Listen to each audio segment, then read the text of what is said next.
Our dear Heavenly Father, we're grateful for the opportunity that we have together as citizens of this country and of the city of Saratoga Springs.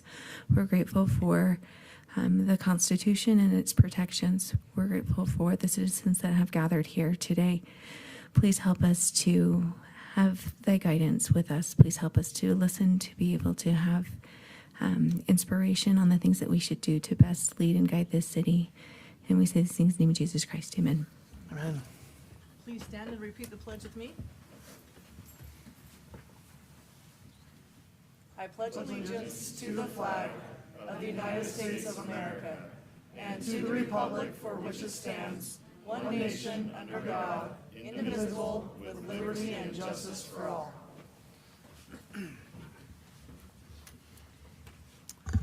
Great, thank you. We will now set aside 15 minutes for public input. Time has been set aside for the public to express ideas, concerns, and comments for subject matter not listed as a public hearing on the agenda. Time for the public input is limited to no more than 15 minutes total. Please limit individual comments to 3 minutes. Time may not be given to another commenter. Please be respectful in your comments. Please avoid repetitive comments. If you're here for a public hearing, please hold your comment until that time. Is there anybody here for public input? All right, so we're going to limit this to 15 minutes. I have a feeling what many people are here to give public comment on. We do have a lot of public comment for the council in your packet. There were an additional 25 that came in today. I'm not going to read all those, but I'll let you know that it was in reference to business item 1. There were 21 submitted this afternoon that were against and 4 for.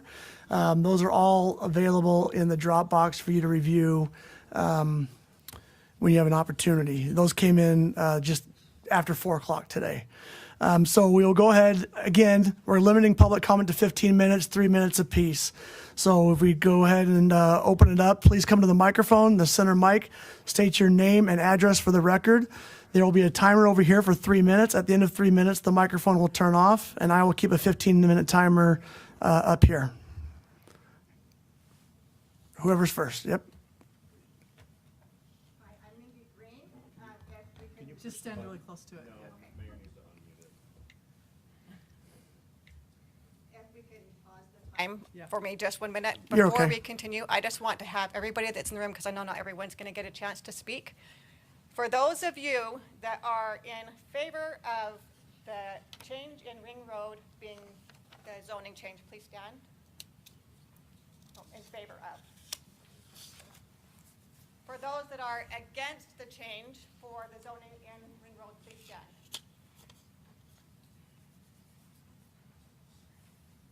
Okay, I just wanted you to see the representation here today, since they all won't get a voice. I came to the city planning, or the, not planning, the, is it planning? Oh, sorry. I live at 2112 South Ruger Drive in Jacobs Ranch. And I was at the last meeting that we had, so I'm not going to go over the things that I said there, because I don't know if you guys watched that and if that's taken into consideration. I want to cover a couple of things that were said afterwards. As far as the zoning goes, I just want to say, from my own personal experience, my husband's a business owner. We've built several businesses, and we have been held to and had to stick within what was set into place by the city when we were building those things. I think that we will be setting a really bad precedent as a city if we are willing to make exceptions for people, and I think we're opening the city as a whole for lawsuits for potential other businesses that may think that their business is worth being able to have an exception made as well.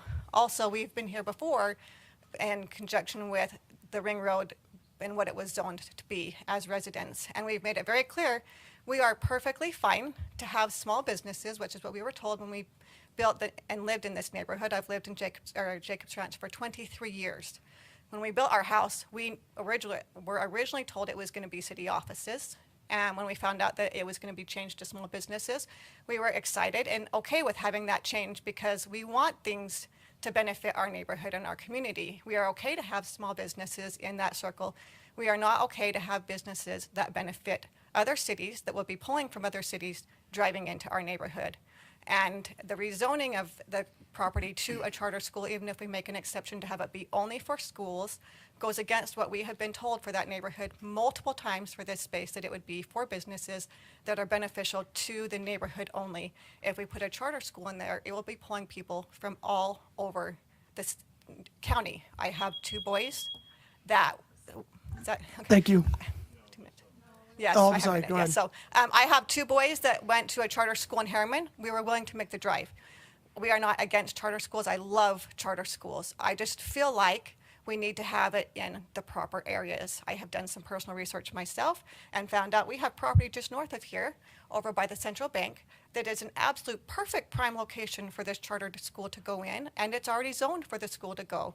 I'm not against charters. I'm not against things that will benefit this city, but I am against things that are going to make my neighborhood a disaster. And when you bring in for a charter school that they want to have 500 or 700 to 1,000 students at this school that are all being driven by cars because there are no buses, our roads are not made to be able to hold that kind of traffic. And with the additional traffic with the new high school going in, it'll just be horrible for us in our community and in our neighborhood. And I ask you to vote no for it.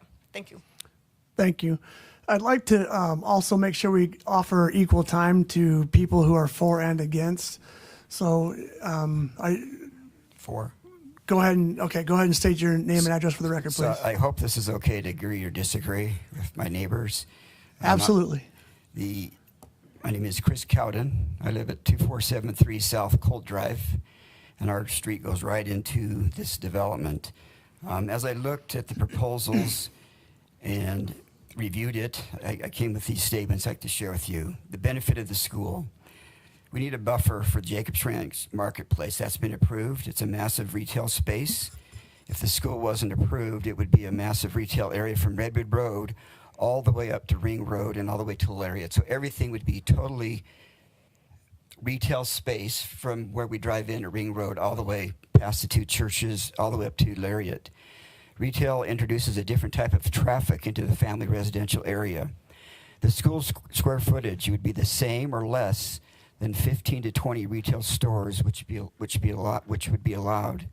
Stores could be a small cafe, a smoker vape shop, a fast food drive-through, rehab location, printer craft stores, or other professional services could be at those locations. The school is closed on the weekends in the summer, spring, fall, and winter breaks. Retail is open 7 days a week with the drive-through. The open hours for the school are far less than those of the retail stores, which can be open 7 days a week and for long hours. School promotes families and supports the community, education, and wholesome family activities. Parents and grandparents are close to their children. Parents and grandparents volunteer to help with field trips, teachers' aides, and special programs. The school strengthens the community and family values through education, service, and working together for the community. There are 2 churches in a small park right next to this location, but the most important are the homes in quiet neighborhoods. They have the right to develop the land, but there's a clear, distinct choice between a family school of learning or 15 to 20 retail buildings of which no one knows what would be introduced into the family neighborhoods. Thank you. Thank you.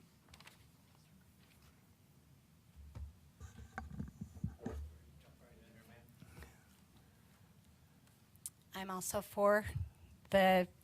for this school to be built there. My name is Tina LeBaron. I live on 3420 South Mirror Lake Circle in Saratoga Springs. I also work at Harbor Point Elementary School, and all of Lake Mountain development does not have buses to that school. And I wanted to speak on that because I know there's a lot of worry for some of these residents that it's going to be full of traffic. And I think that our school holds the record. We are in and out at 2:15 in 10 minutes. There is no traffic after that, even with all of Lake Mountain Estates having to drive or their kids walk to school, because there are no buses for us there either. I am also occasionally coaches for my children. It is quite difficult to find gyms available for practice times, and I'm very excited about this school. I love charter schools. I love public schools. I love all of the schools, and I dare say the biggest burden on this community would be drop off and pick up, which, in my opinion, not a burden. Just avoid those 15 minutes in the morning and in the afternoon. I think that although this has been a struggle for this community, I think that in the end they would love it. Thank you. Thank you. That's 2-4. Is there a opposing opinion? Either one. How you doing? My name's Jeff King. I live at 252 Savage Avenue, Saratoga Springs, so I can see it from my house. I'm from Delaware. This has happened the same thing there as it is here. They put a school in the middle of our area. The after activities, she just said it, after activities, hey, she's great for the gym. Let's have some activities. How are you done at 3 o'clock if you're going to have activities after the school? Football, soccer, basketball. That's traffic all the time. That's not traffic just once in a while. Then I suppose they open it up through the summertime. They're always there. I was a police officer. I watched the neighborhood get inundated with cars parked all the way up through the streets, not just at the school because there's too many students. There's 700 students at this place. Clearly, the younger ones don't drive. But when they do drive, you still got faculty, you got kids, you got people that are going to be parking on Ring Road at the park. Look at the park on a Saturday or Sunday when they're playing soccer. Where do you think those people park? In that little parking lot? No way. They're up and down all the streets. It makes it a hazard for the kids. It's dangerous for them. And then they're just going to park in there. Where else are they going to park? So I think this is a bad precedent. I think that the person that made this development had a plan and a vision, and I think we should be sticking with that vision. Thank you very much. I vote no. Thank you. Is there a 4? Sam, give us your name and I will. address. Thanks. I will. Thank you. My name is Sam Roberts, 9073 Mount Airy Drive in the Ranches on the border of the city. I've been out here since 2004. I'm here out of necessity. I would like to comment about the school, the Beehive Academy, coming in potentially to Ring Road, about their request for building size. As an owner of the property, as the largest owner of that property, of the private land of the 12 acres on Ring Road, I would begin by saying I love my neighbors. I always have. I nearly moved into this neighborhood back in 2004 and have been right next to it. Over the years, we've struggled with many hardships and many sacrifices. 3 years ago, we came here and attempted a rezone because we wanted to put in a fun place, a larger event center. I've listened to those in the community, and I do not want that who don't want any disruption to what they currently have, with plenty of open space. And the best solution by far we've targeted is this school.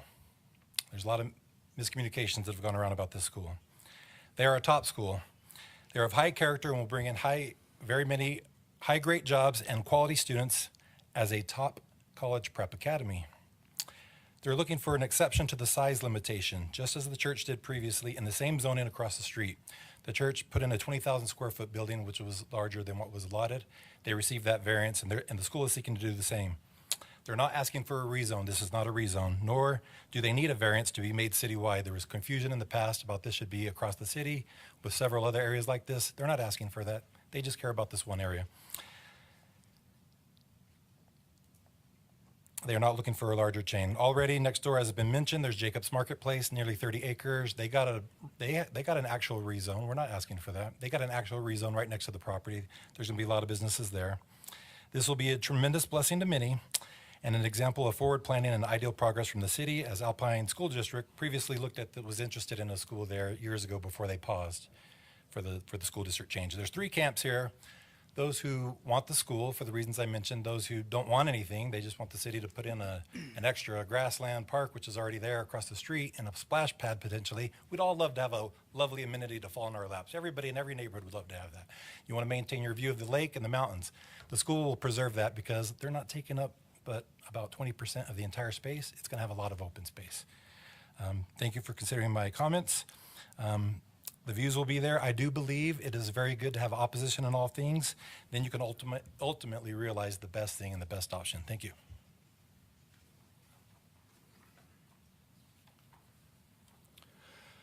Good evening, Mayor Karn and council members. My name is Matt Gerard. I live at 2331 South Browning Drive in the Jacob Ranch neighborhood. I'm speaking today in strong opposition to the proposed amendment that would increase the maximum building footprint in the neighborhood commercial zone from 15,000 square feet to 60,000 square feet. This change is being requested to accommodate a large charter schools on parcels in our neighborhood. It is not good planning, and it directly violates the city's own adopted standards. Section 19.04.09 of the Land Development Code clearly states that the neighborhood commercial zone is intended for retail establishments serving frequently recurring daily needs in small shopping clusters or centers on sites of 1 to 3 acres, not greater than 5 acres. A 60,000 square foot building is 4 times larger than the current limit and is not a small retail cluster. Additionally, a charter school is an institution, a private institution, not a neighborhood serving commercial service. The proposed amendment would completely undermine the stated goals of Section 19.04.09 of minimizing automobile trips, strengthening neighborhood character, and promoting pedestrian activity. The affected parcel in our neighborhood, Ring Road and the feeder streets, are 2-lane collectors. These are not built to accommodate a large retail space. A massive 60,000 square foot institutional building will overwhelm the site, reduce landscaping, and destroy the small-scale compatible character that the code requires. This is not what neighborhood commercial was meant to be. As previously stated, a charter school will generate lots of traffic, not only during drop-off and afternoon pickups, but prior to and following school activities such as plays, orchestras, athletic competitions that occur on weeknights and weekends. Membership of the proposed charter school will not be limited to residents of nearby neighborhoods. Also, the parcels where the applicant proposed to build a charter school are immediately adjacent to a regional fire district station. Increased traffic, queuing parents, and idling cars will delay emergency vehicles trying to enter or exit the station. Additionally, Jacobs Ranch and the neighboring areas are prone to wildfires that endanger the community on a regular basis. Additional traffic congestion to this area proposes increased evacuation times in the event of an emergency.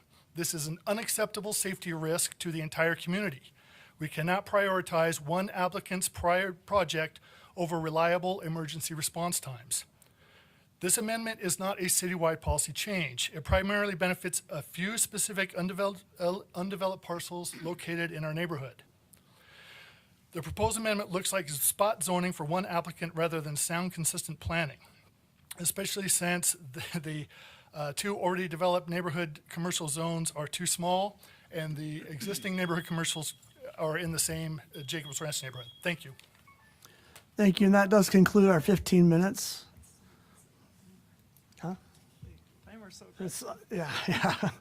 So that we will now close public input, and we'll go to reports. Council, do you have any reports? I have something real quick. Okay. I wanted to get some feedback from the council real quick. I would like to throw a agenda item on our agenda, just a future discussion line item. So if there's something that we want to discuss amongst ourselves or staff or something like that, when it comes to maybe a code change or anything like that, it probably won't happen very often, but just so it's on there. So if there is a code that we want to look at together, then we can do that. So I just wanted to get some feedback on adding that to the agenda, just a line item saying, hey, maybe you want to discuss this next council meeting or something like that. Kevin, how do we do that? How do we notice open discussion? I'm sorry, an open discussion for What? So maybe explain. Yeah, so just I would like to put a line item on the agenda, just so like at the end of this meeting, we'd be like, hey, next meeting we'd like to discuss this with staff or something like that. So can we just okay. put like a future discussion item thing on there, or how would that Yeah, look? you can, as long as you don't act on it. No, and yeah, don't nothing like that. It's expend just for the public funds. meetings going forward. You can discuss, administrative operational matters. Okay. if you'd like to So do essentially, that, we could put a line item on that says future study items, future discussion Yep. items, code amendments, future code amendment items or something like that. Council good So, with that? Okay. yeah, we'll Just make a that change. discussion, so that's Thank good. you. No, future agendas will be on there Yeah. going forward. Any other council reports? No? Did anybody get a chance last night to go to the community concert? The community orchestra? I know it was on everyone's calendar. Nope. I'm sorry, didn't mean to call everybody out. Okay.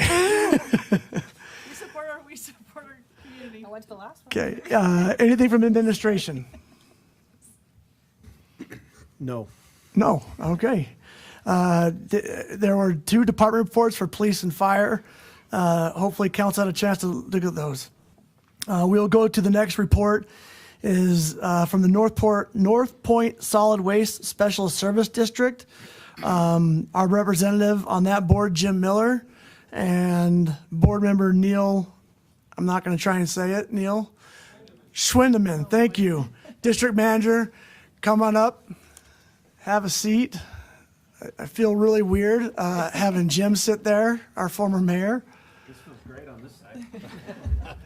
Well, I figured if I didn't knock it out of the park talking trash, I'd have him back clean up, so. Okay, great.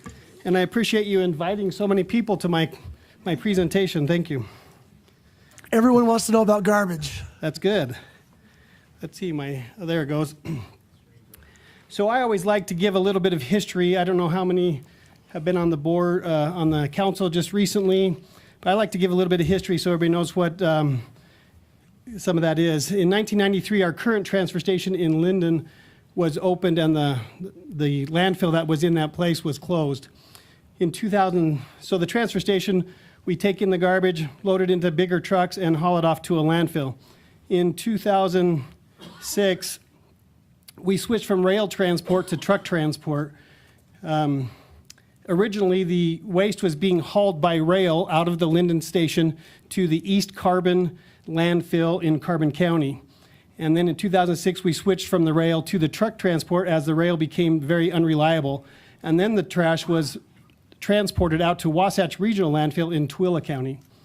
In 2012, the district purchased the Cedar Valley Construction and Demolition Landfill out in Fairfield. That provided us the opportunity to do a construction and demolition at a cheaper rate for our area because that landfill doesn't have to be lined where a municipal solid waste landfill has to be lined. In 2014, the district joined what we call New Era, the Northern Utah Environmental Resource Agency. What New Era provides is the district the rights to dispose of waste in the Bayview landfill located in Alberta. And I'll show you a map of all these landfills in just a second. With that, the district also has the ability to help control the disposal rates for the ongoing future. So here's a map you can see down in the bottom right-hand corner in Carbon County, the ECDC landfill, and in the upper left-hand corner where Wasatch Regional landfill is. And then at the bottom of southwest Utah Lake is the Bayview landfill, and just west of Utah Lake is the construction demolition landfill, and on the northeast side is where the transfer station is. You can see we closed our transport distance by quite a ways by joining New Era and becoming part of that group.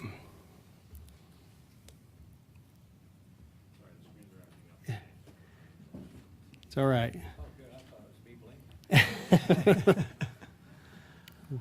Wait for it to come on back on here. You're not on a 15-minute clock, Oh, good. just so you know.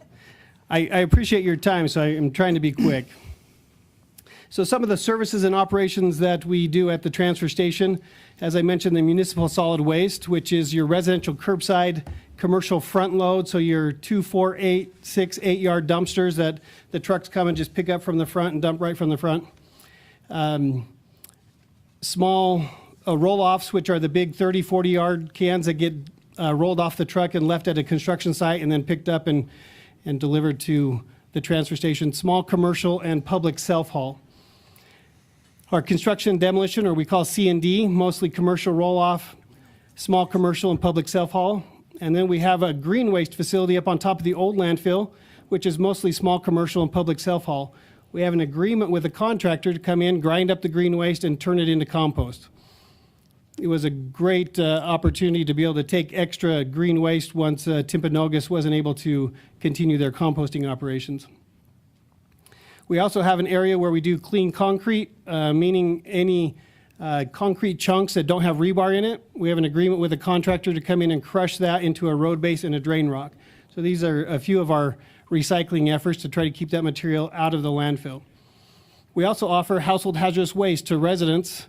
They're allowed to drop off hazardous waste such as paints, chemicals, cleaners, batteries, especially lithium-ion batteries. We want to keep them out of the trash, and just any of those type of chemicals and hazardous materials.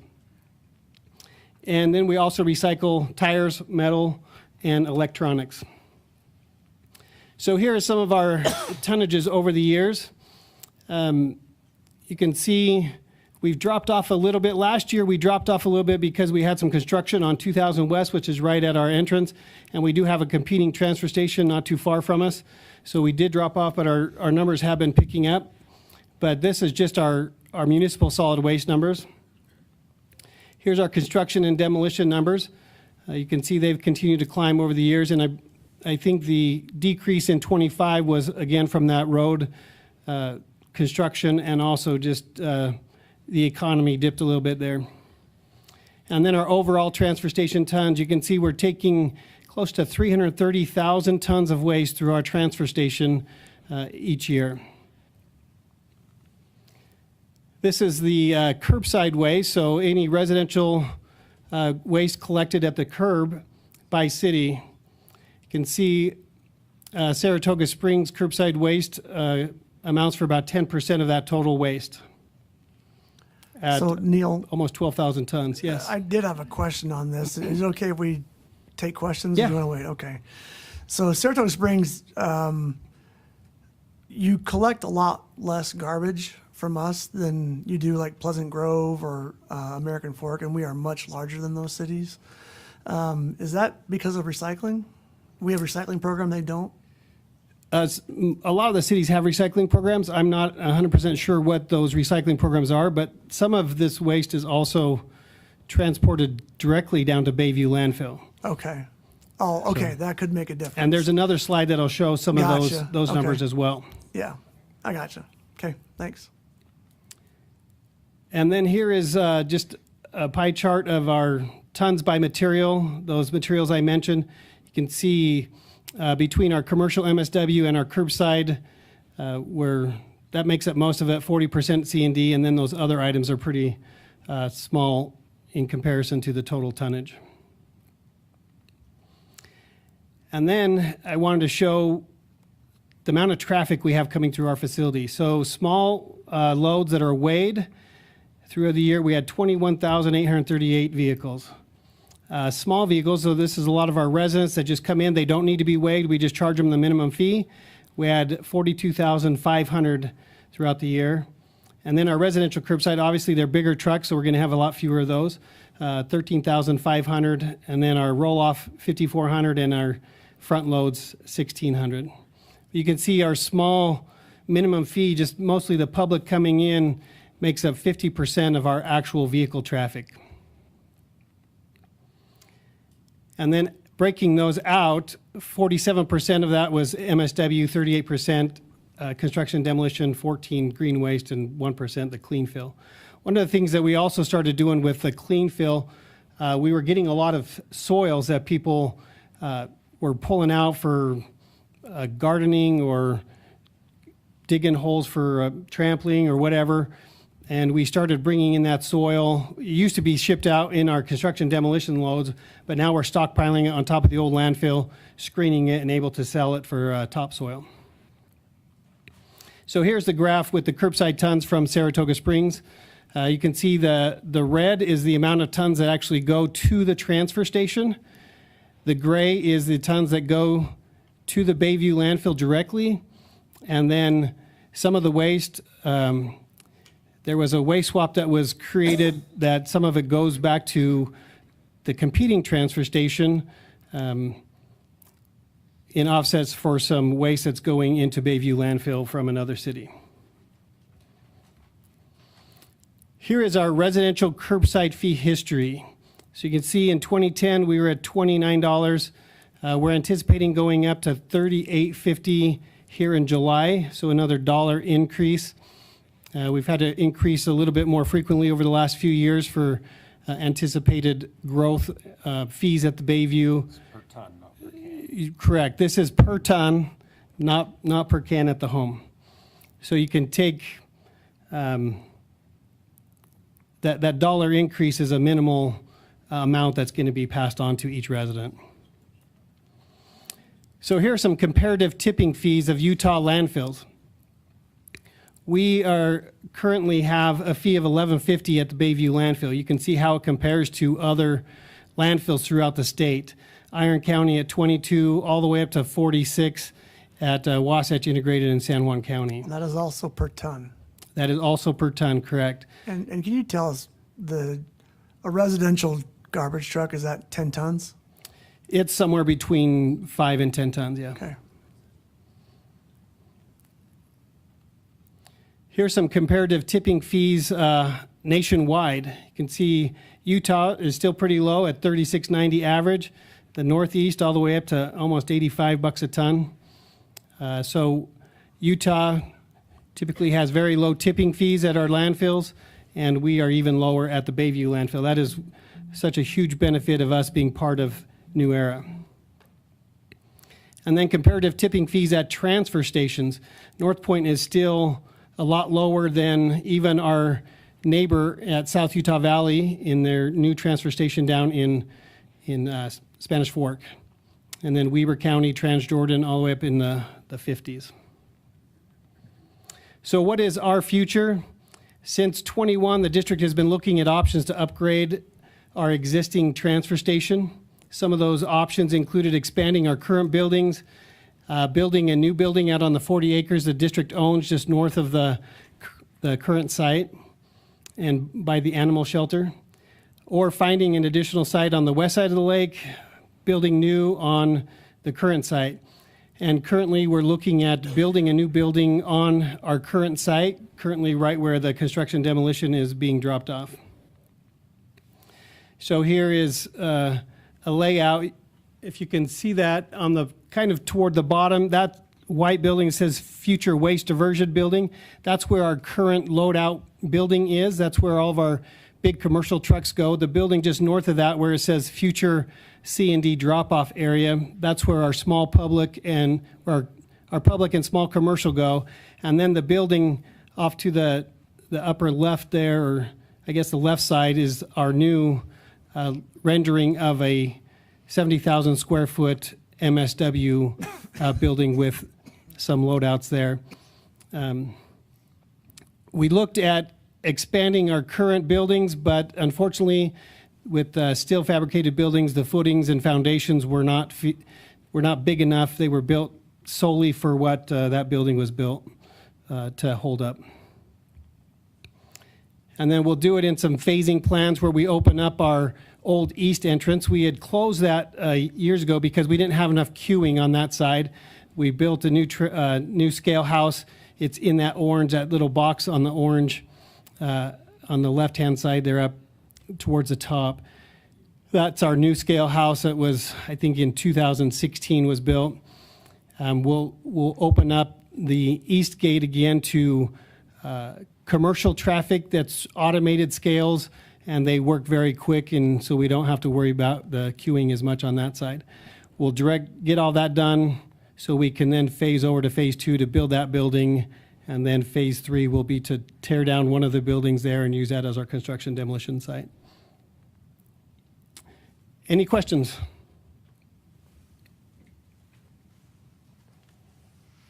I just want to ask the council if you ever thought you'd be this worried or this excited about garbage ever before you're on city council. Nope. Right. This is very interesting. I really appreciate you guys coming. Like, I actually had no idea the process. I mean, I knew parts of it, of course, because we talk about it, but this was very informative. This is great, so I appreciate it. Never thought I'd care about garbage. But You're very welcome. If anybody wants a tour of the transfer station, of either of the landfills, more than welcome I think to that'd be give you a great. tour. Yeah.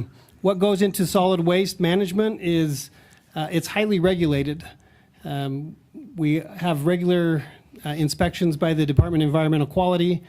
And at the Bayview landfill, one thing we do have recently is we had to install a gas collection system. So as the waste decomposes, it generates methane and other gases. We have a flare skid that runs some motors and a vacuum and pulls the gas out of the landfill. It has a flare that it can go up and burn, but we also have a partner in Pine Creek Ventures that takes that gas and cleans it up and injects it into the Kern River pipeline. So we're making RNG out of it, and we get some royalties off of that. And with the landfill gas, if you're not careful of how much vacuum you put on that landfill, you could actually start subsurface fires, all kinds of stuff. So it's very technical, it's very interesting, and I'd love to talk trash. So if you want to talk trash more, you're more than welcome. So you're Very technically cool. a special service district, correct? Correct. Okay. And then I saw, and this will be a discussion for down the road, but you're going to raise your rates $1 per ton, which for the public will mean that we may or may not have to look at doing a change to our trash rates to the public, because that's considered an enterprise fund for us. We 100% just pass the cost. We don't, that's not a profit center for our city. We just pass the cost along that we are being charged. So that may or may not come, you said later this summer? It will happen in July. Okay. So, yeah, we just had a meeting last month, New Era did, and the New Era board went ahead and approved that dollar increase. And just so you know, the New Era board is made up of board members from each of the 4 member entities. So there's South Utah Valley, North Point, Transjordan Cities, which is Transjordan Landfill, and then Wasatch Integrated, which is up in Davis, Morgan County. Okay, and my other Those question. 4 districts all take, currently Transjordan is that once their landfill fills up, then all 4 districts will be delivering waste to Bayview. Okay. My other question was that we do have private landfill in the county, but it borders Saratoga. Are there any relationships or partnerships with private landfills at all with you guys, or is that completely separate? There's not any current agreements or anything, but because our construction demolition landfill is out there, our trucks travel the same road. Our landfill is a shorter distance off of Highway 73 than Intermountain Regional Landfill. So we do work with them closely on road repairs and stuff like that with the truck traffic going out to that landfill. I don't have anything else. I just want to say, You're good. I just want to say thank you for keeping the rates low. It looks like compared to all the other options, we have some of the lowest, and that's great for residents, and I really appreciate it.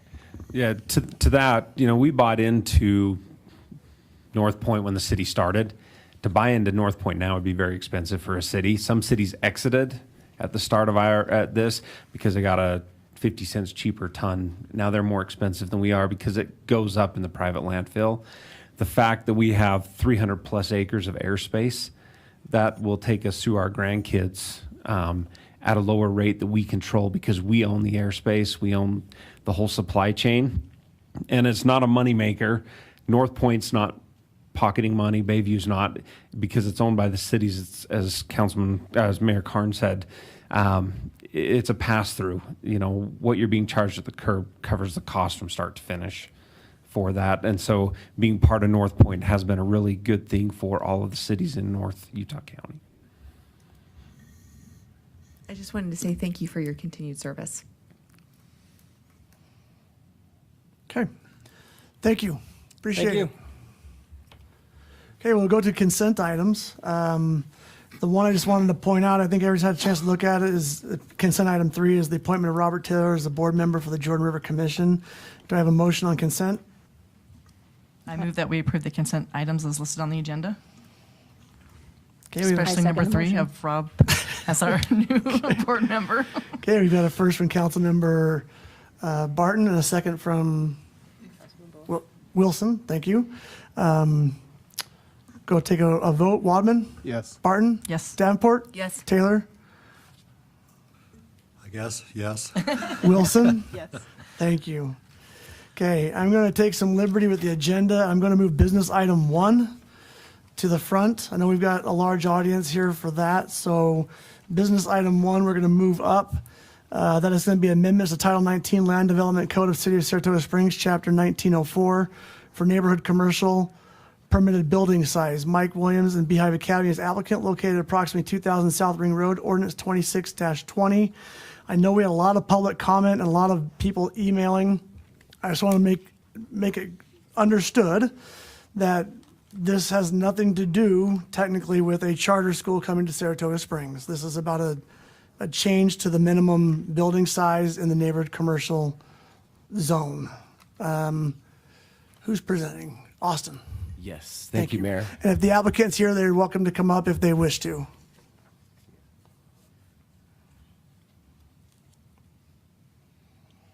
You can, oh yeah, either way. No, there's, or that other desk. You're fine. If you want to stand there, you're great. Doesn't matter, yeah. Yep. It's all good. Okay, yeah, so it looks like our screens are not working. No, they're coming up. Here they go. Do I get to go first? Yeah, just your name and address for the record, and then you'll have a chance to after Austin. Chris McCandless, CW Management Corporation, 9071 South, 1300 West, West Jordan, Utah. Thank you. Austin. Okay, thank you, Mayor. All right, so yes, so just to clarify, yes, this is a code amendment. It's not a zone change, so we did receive a lot of public comment. It's in many ways it feels like it's a zone change because it's a significant change to the area, but it is technically a code amendment. So what is it changing? Well, it's changing the maximum building size for the neighborhood commercial zone. You can see that here on the screen. We've highlighted the 4 areas of the city that currently have neighborhood commercial zoning. So the Medical Drive and the Grandview Boulevard locations currently have buildings on them. The Harbor Parkway is a vacant lot. You can see that's on the corner of Redwood and Harbor Parkway. And then the Ring Road, that's where the significant portion of the neighborhood commercial zoning is located. So on a piece of that is currently a church, and then inside the Ring Road is what we're looking at, is what the applicant is proposing, where they want to put their charter school.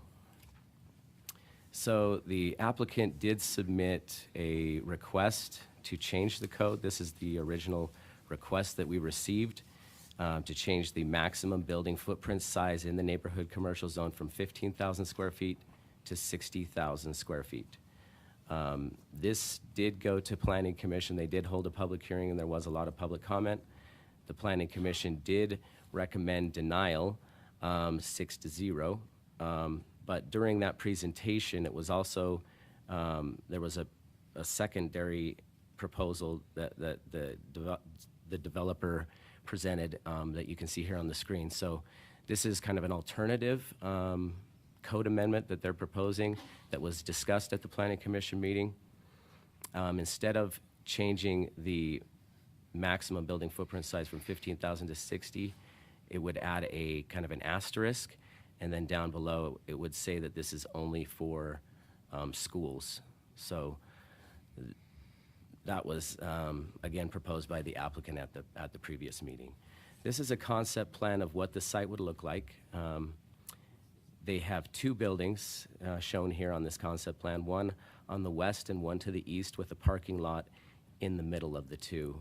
The building on the west would be K through 6, and then the building to the east would be 7 through, I'm not sure how far that goes, but. So the first building would be K through 7. The second building would be 8 through 12. Okay, thank you for the clarification there. And the access to the site that they're showing here would be a right-in, right-out. So you'd enter in on that southern access point that you can see on the screen there, and then it would exit from the north. That is how they propose it. And if you look closely at the screen, you'll see a dashed line, which is their proposed queuing for how they would deal with the traffic as it drops off and picks up. Let me see if I have anything else in my notes. I think I've covered everything that was in the staff report and that was presented at the Planning Commission meeting. If you have any questions. No, thank you. Does the applicant have anything to add? A little bit, if I can. Sure.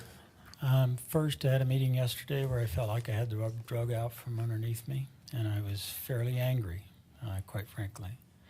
And at that meeting, I was rude. For that, to the administration, to the public, I want to apologize. That's not who I am.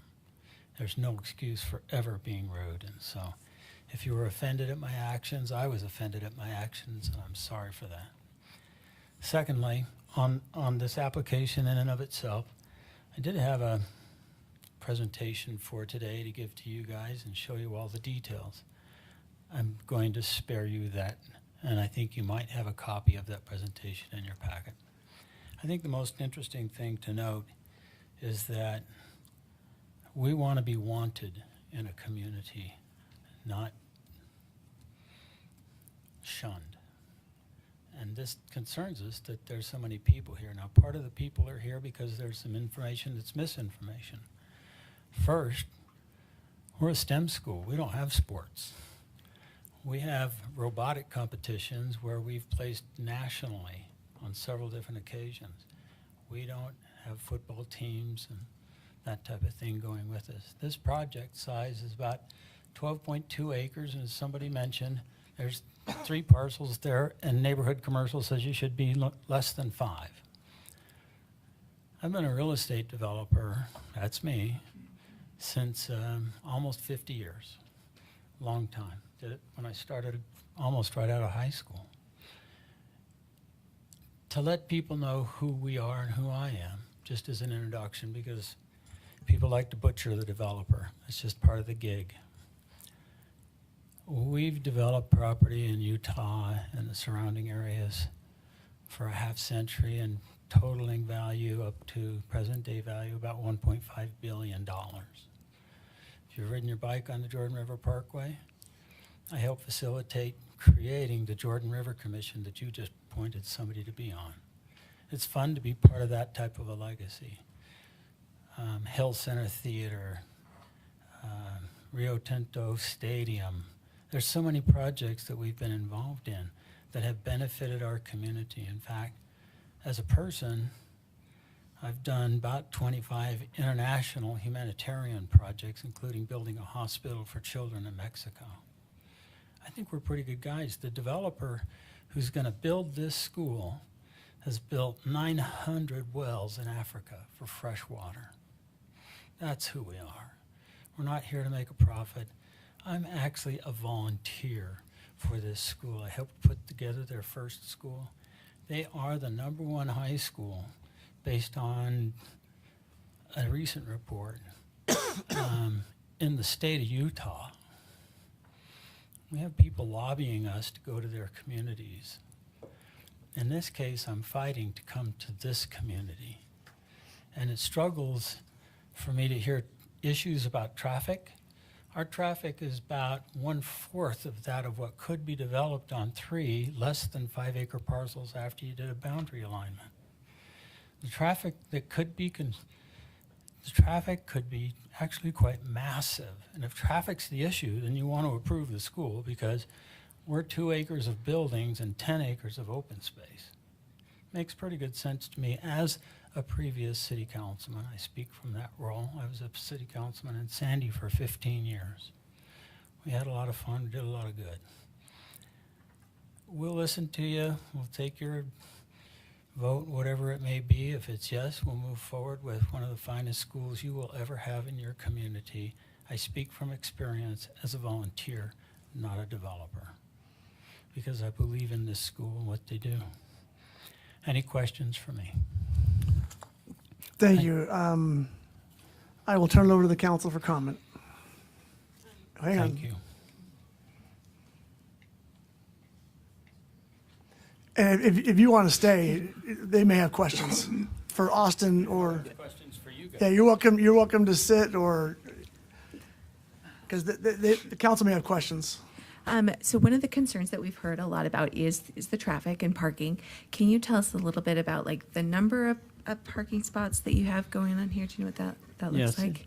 In the previous Planning Commission hearing, we had a memorandum done by Hills Engineering, which is a traffic consulting firm, the traffic consulting firm in the state of Utah. They're great engineers.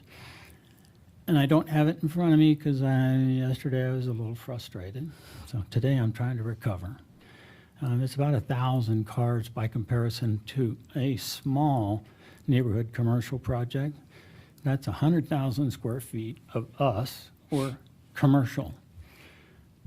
The commercial will give you 4,000 vehicles in that same time frame, but they're also open 7 days a week, and we just did the weekday. If I was developing this site, which that's what I do for a living, which I'm not going to, under any circumstances, I would build about 200,000 square feet of retail commercial space on 3 lots of 5 acres or less to comply with the existing zoning. That creates an 8-to-1 ratio of traffic that will impact this neighborhood in such a significant way. I'm struggling to find out why they're not embracing the school. But if they don't, like I said, we want to be wanted, not shunned. Did I answer your question? I think we're good. Yeah. Okay. Mayor, I have comments. Yep. Mr. Williams, I could take exception with the fact that you're feeling shunned. I think we're a very welcoming committee or a city here, and I think there are a lot of great places that where we would more than welcome a STEM charter school. My issue has to do with the size and the exception, the amendment of going to the this large when we've already clearly stated that 15 would be the maximum here.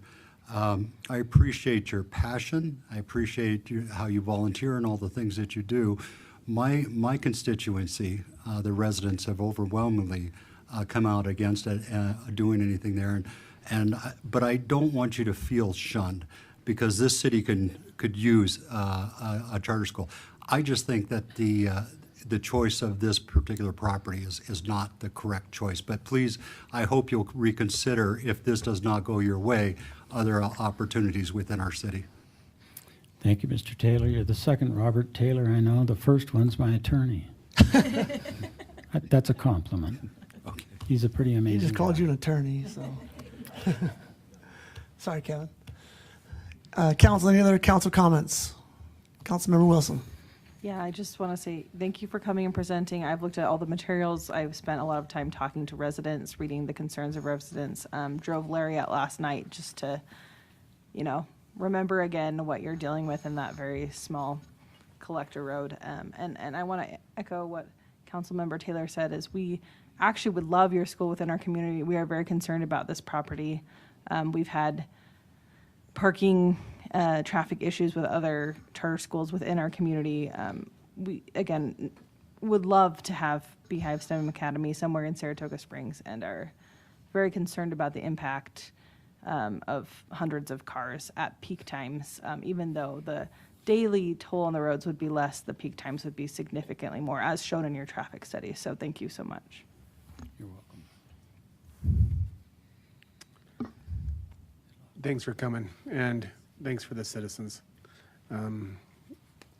This is a beautiful process, and I'm glad that we had these participants.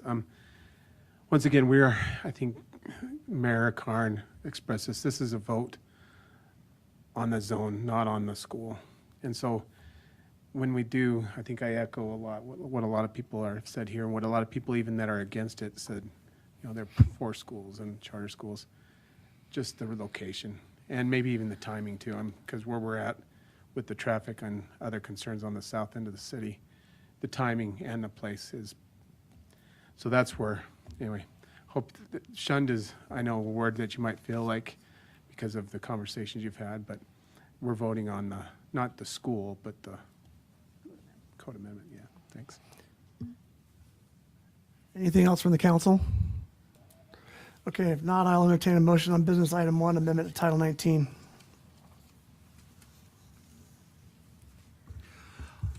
I move that the city council deny the proposed code amendment application to Charter 19.04 with the findings found in the staff report and findings and conditions in the staff report.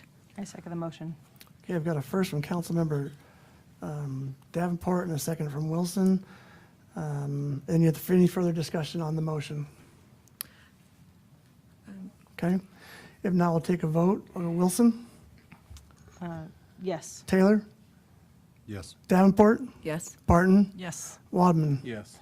Okay, that motion passes. We will now go back to budget items. Thank you. Budget items 1 through 4.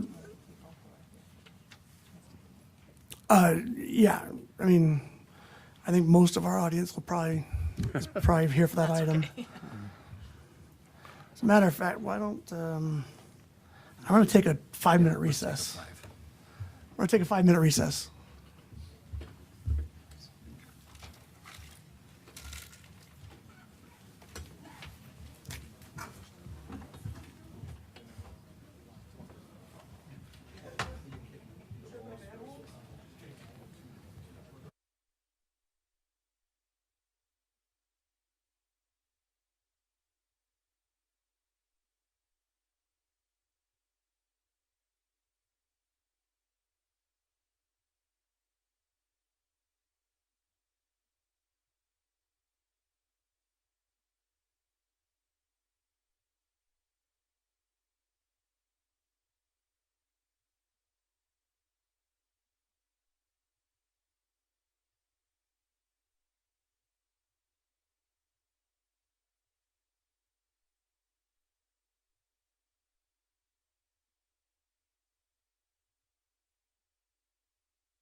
My microphone, there we go. We are back.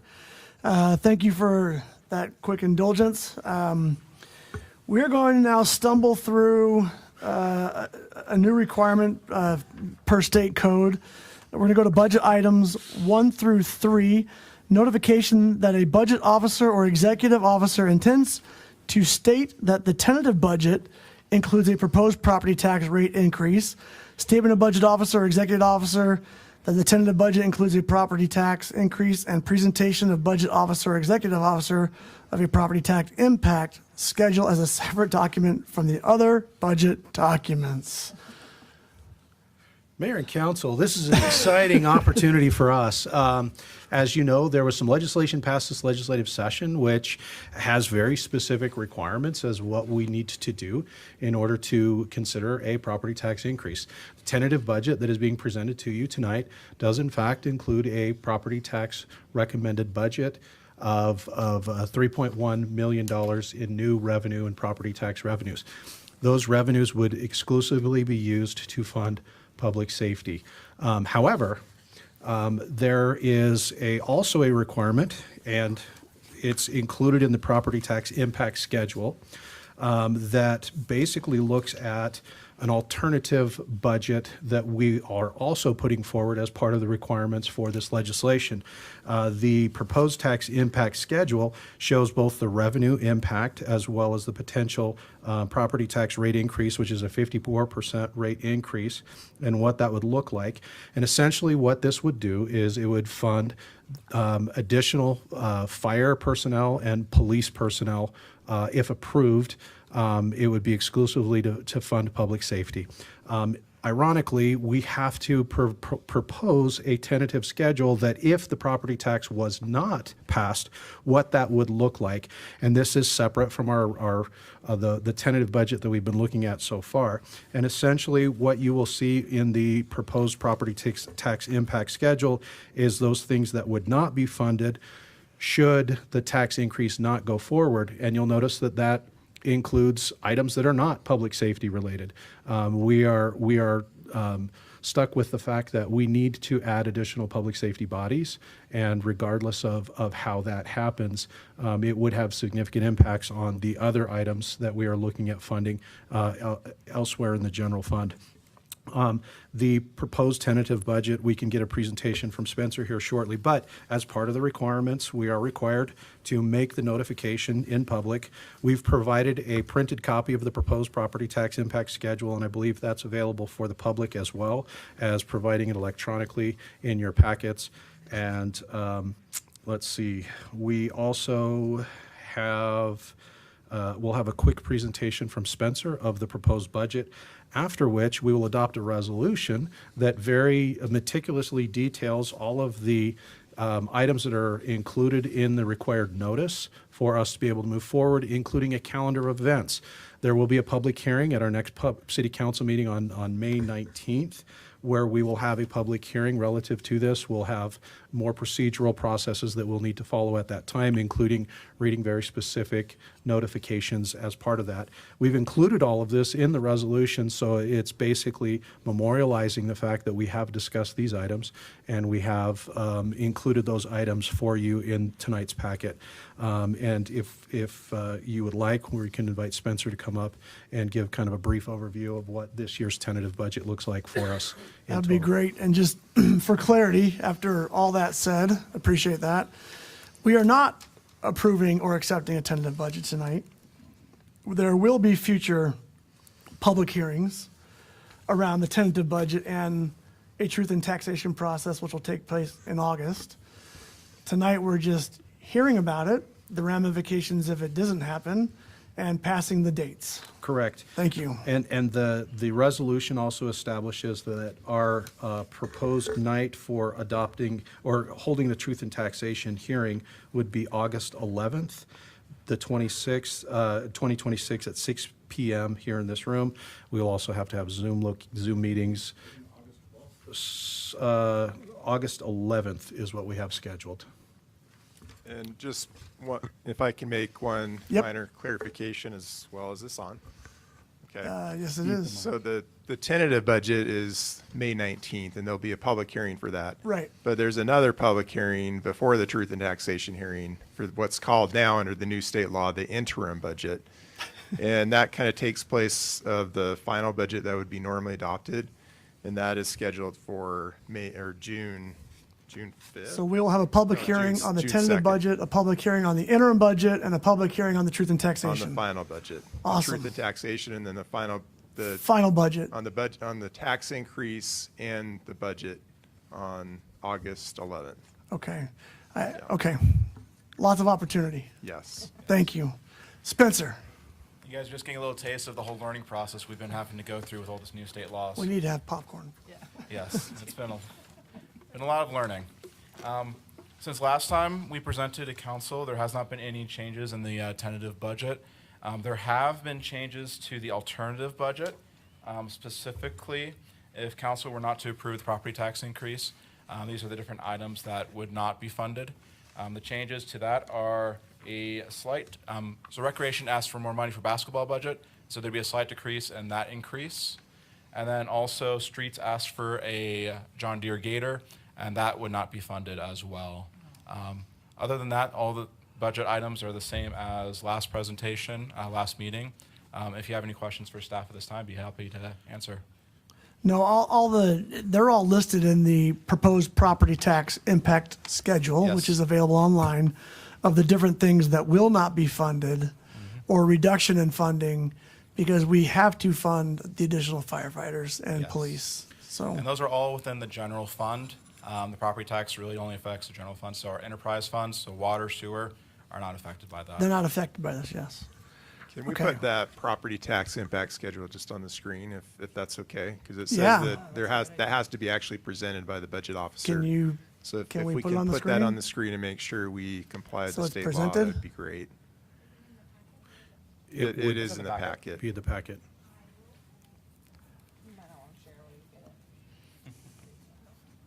Nikki can help find that. And physical copies are available as well for the public Yep. that's here. so Kevin, does that, once we present that on the screen, does that satisfy 1 through 3? That satisfies 3. So we've already satisfied 1 and 2. Okay. Yeah. We will do 4 after we present this on the screen. And what item 4 is also talking about while we're pulling that up is that we have to have a separate item on the next agenda that is, following the procedural things. Yep. I have a checklist here of the items that have to be covered on the May 19th meeting as Okay. well. So we're trying to be very meticulous in how we move forward with this new section of code as it relates to how we comply. After we present this to the public on the screen, I'm going to read in 4A through D before we make a motion on the resolution. Mayor Karn, one thing that I failed to mention is that the last time we did a property tax increase was 2008. And Okay. so this is our first property tax increase. We've done 2 property tax decreases during that time period across a couple of different years. And so, again, it's exclusively to fund police and fire and the requests for the staffing for a new fire station as we move forward. So that's got pulled up, but I'll just add on to that, Mark. I know people's property tax bills go up. We have not raised property taxes since 2008 as a city. As you've mentioned, we've decreased it twice. 11%, 11 to 12% approximately of your property tax bill actually goes to the city. If I look at my personal property taxes, I pay 3% less today to the city than I did 10 years ago because of those decreases. So we are presenting now on the screen the impacts of the proposed property tax impact schedule, which is now being presented to the public. You can tell we're trying to jump through hoops per new code.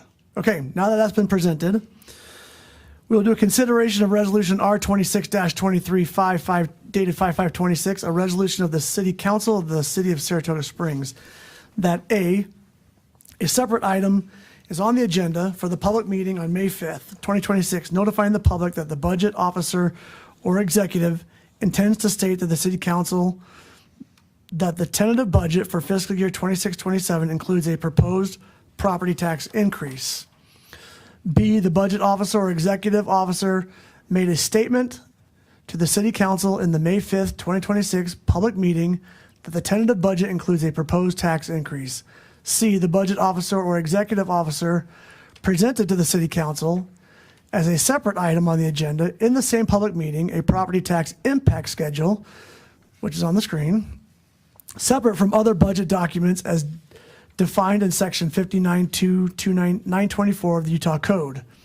The property tax impact schedule presented during the meeting is a separate item from all other budget documents and shall be available for the public inspection at each public hearing prior to the June 30, at which the city discussed the proposed general fund budget for the fiscal year 26-27. Can I get a motion on resolution R 2623? How do you say that? Just propose, I move approve that the we resolution. approve resolution R 26-23 dated today. We have a first from Councilmember Wilson. Second. A second from Councilmember Wadman. We'll do a roll call vote. Any discussion on the motions? I'll do a roll call vote. Barton?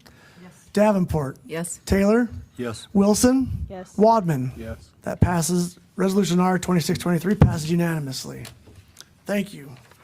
We will now move to business item 2, site plan for the hub lot 5 located at 2438 North Stagecoach Drive. Michael McIntyre as applicant. And who's presenting? Sam. Yeah, they're over in the pit. Well, good evening. So I was asked to introduce the planner myself. So I am Sam Stout.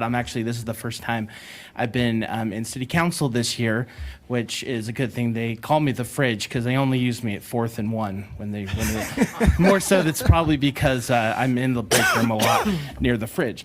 But anyway, yep, so I am Sam Stout, Planner 2 here, and this is Michael McIntyre, applicant. He can introduce himself. I'm Michael McIntyre, 9730 Northwest Overhill Drive, Kansas City, Missouri, and I represent Middle Mile Infrastructure as the applicant, AECOM. So this is for a proposed utility. So it's a proposed unmanned fiber utility shed or building. So it's going to be 2 buildings, 800, both of them about 852 square feet each for the size proposed on the site. So this is the hub, which is located the northern edge of the city, just east of Redwood, the hub, and yes. So here's kind of an overview of what it's going to look like on the site, as well as also included the color, the materials, and the elevations, as well as the fence and what the fence is detailed. And it's at 6 feet height, and yep. So that's all that we have as staff has right now. So. Okay, do you have anything to add as the applicant? No, I do not. Okay, correct me if I'm wrong, and this is just essentially a fiber repeater? That's correct. Okay. I'll turn the time over to council for any questions. 2 quick questions. One, is this a noisy thing or is this just small buildings? There's small utility buildings on the outside. There's about 6 HVAC units, and that's Okay. about the only noise you'll hear. And it's about 55 decibels all the time, so Okay. it's right around voice talking. Great, yeah, that's not quieter than my kid's alarm, so that's good to know. And It's also depressed in the ground because there's a big retaining wall, so there's going to be a big wall for. yeah, and all that that area's noise. commercial area anyway. My second question is, it looks like the landscaping plan did not comply when I was looking at. I was trying to find. It said that there was a note that it is that true? Am I just missing something there? Let me hurry and look. I have the planning review checklist up right here. I just wanted to call out attention just so we make There sure. were some shall complies in there. That if it's going to comply in the future, that's fine. Yes, wanna make sure that's true. I'm looking here. I believe it does comply. I believe that was a typo. I can also, if you would want, I could provide, if not in the packet, they did provide a landscape plan. So I believe it does comply. I believe it was a typo. Great, thank you. Any other questions from the council? Typically, how often do you have to service this location? Somebody goes out about once a month, and it's just one F-150. High impact. Yeah. Okay, if not, if no more comments or questions, I'll entertain a motion on business item 2. I move that we approve business item number 2. Second. With any staff on anything additional. Do we have that? Oh, with any staff findings and conditions? Sorry, Sam. Second. Second. We have a first from Councilmember Barton, a second from Davenport. We'll do a roll call vote. Davenport? Yes. Taylor? Yes. Wilson? Yes. Wadman? Yes. Barton? Yes. That passes unanimously. We'll go to business item 3, preliminary plat and site plan for Ryder Station located at 1193 West Fairfield Road. Adam Hurd, Black Spire Capital Group as applicant. Austin. Thank you, Mayor Karn. I was reminded that we do need to, I guess I need to state my full name for the record. So Austin Roy, presenting for planning. This is 1193 West Fairfield Road. So we're looking at the site plan and preliminary plat submittal for Ryder Station. For those that aren't familiar with the area, it's just north of Pony Express. This is kind of on the western side of the city. You can see Mount Saratoga development there to the left of the star. So that's kind of where it's located. But it would be accessed off of Pony Express Parkway. Staff did a complete review of this, and we had no concerns with the plans that were submitted.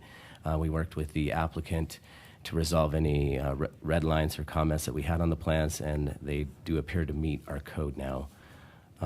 You can see here that this is being proposed to be done in 2 different phases. So phase 1, which is shown here in blue as lot 1, and then they will have a second phase, which would be lot 2.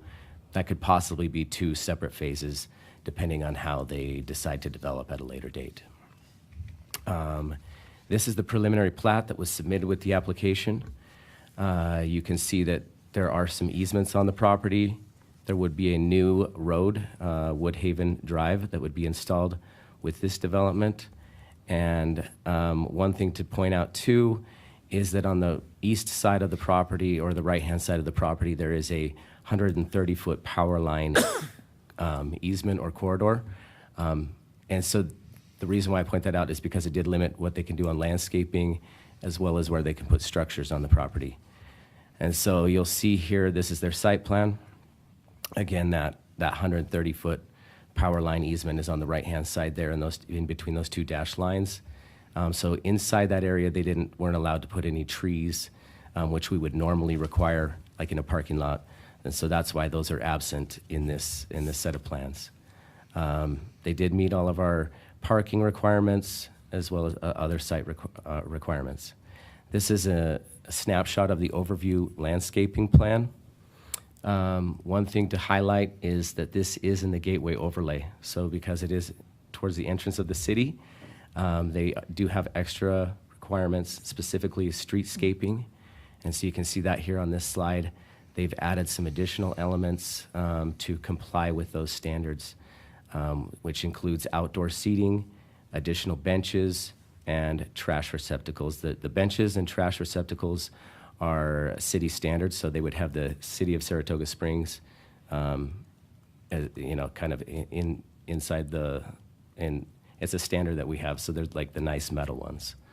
So that's what they've done to comply with the gateway overlay.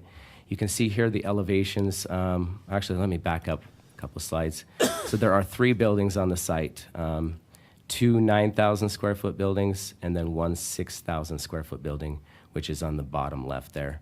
One of the buildings does have a drive-through. The other 2 do not, but one does have outdoor seating. They're showing 5 seats there. So the smaller building is this one here, 6,000 square feet, they call it out as Building J in the plans. You can see what it looks like from the front and rear, and then these are the side elevations. And then the 9,000 square foot building's very similar, just a little bit bigger in scale. But you can see that they're showing the utilities here, and they're going to paint them to kind of blend it in with the building. And that's what that looks like. And that is all that we have prepared. The applicant is here tonight, and he can help answer any questions. Would you mind giving us your name and address for the record? Yes, my name is Adam Hurd. Address is 3400 West Mayflower Avenue, Suite 350, Lehigh, Utah, 84043. Great. Do you have anything to add? No, excited about this project and Okay, hope that I you do like have a it. couple questions for Austin. In that power corridor, we can't require trees. We do require landscape, correct? Yes, we do, yeah. Let me see if we can, I don't know. if It's I just have a- not trees, but I don't know if I have there's a great screen. groundscape. Yeah, you can still Yes, see okay. on this, that there is landscaping there. So they're doing a lot of shrubs. They do have a lot, they exceed the amount that we require, so. Yep. It is. No, I think it looks good. Yeah. And then what is UDOT's plan for this intersection? There will be a light here on Pony and Woodhaven. Okay, is that a UDOT project or is that a That is a city light. city light? Okay. Yeah, and Eagle Mountain installed most of the legs for that. So Okay. we would just be adding the additional legs that would be required for Because it's Eagle this. Mountain to the south. It's Eagle Mountain to the south, and That's so the we've north. got essentially a three-way stop on it now. Yep. We'd be adding the fourth leg as part of this project. Is it lit today? It's lit today. Oh, okay. Okay. No, well, not the fourth leg, but the other three legs. Okay. Thank you, Mark. Showing how dumb my question was. I don't have anything else. Council? So it notes, like on the retaining wall shall comply, separate permit required. Are there any concerns about the retaining wall or anything? We don't have any concerns. I just like to mark that on there, just because it is over 4 feet tall, so it does require engineering. So I just want it to be clear, we're not approving that with these set of plans, but that they will require a separate permit. Any other? I do. One, I wanted to say thank you for not putting the drive-through right next to the houses. That's actually great planning. So, and it looks like a really nice product. I have one question and one comment. I am a little concerned about only having one entrance and exit to this development. It looks like it's only on Woodhaven and not on Lehigh Fairfield on the other side. Is there reasons staff would know? And I'm sorry I didn't get to Yeah, ask so that this beforehand. issue, you bring up a great point, and this actually came up when staff was looking at it. So we went back and forth with engineering, even with fire, because we were concerned about having one access in Yeah. there. So fire looked at this, engineering looked at this. A couple reasons why it doesn't work is because they have retaining walls along most of that northern part, and some of it is a two-tier retaining wall. So the grade And is so too high. they did do some additional items to kind of remedy some of the concerns that the fire department may have had. We did make them do they have a, I didn't include it in the packet. I don't know if it's in there. Maybe it is. But it shows the turning radius that they could get a fire engine in there and turn it around if they had to. Okay. Yeah, I was just, if it proves to be a popular store, I anticipate there being quite a bit of traffic on Woodhaven. I hope it's a popular store. I hope it's really, does really well. But and then I understand that you may not be able to say who, but do you already have tenants interested in this location? Yes, we have this is 24,000 square feet, and we have 16,000 square feet already pre-leased. Great. I'm really excited for residents to have this right there. So thank you.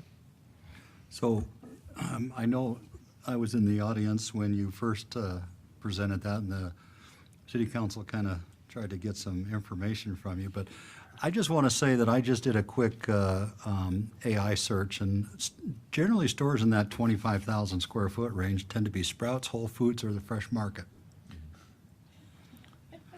Look at, he's got a poker face. I can't even. He's got a poker face. Look at him. Look at that poker face. I'm just kidding. I'm really excited.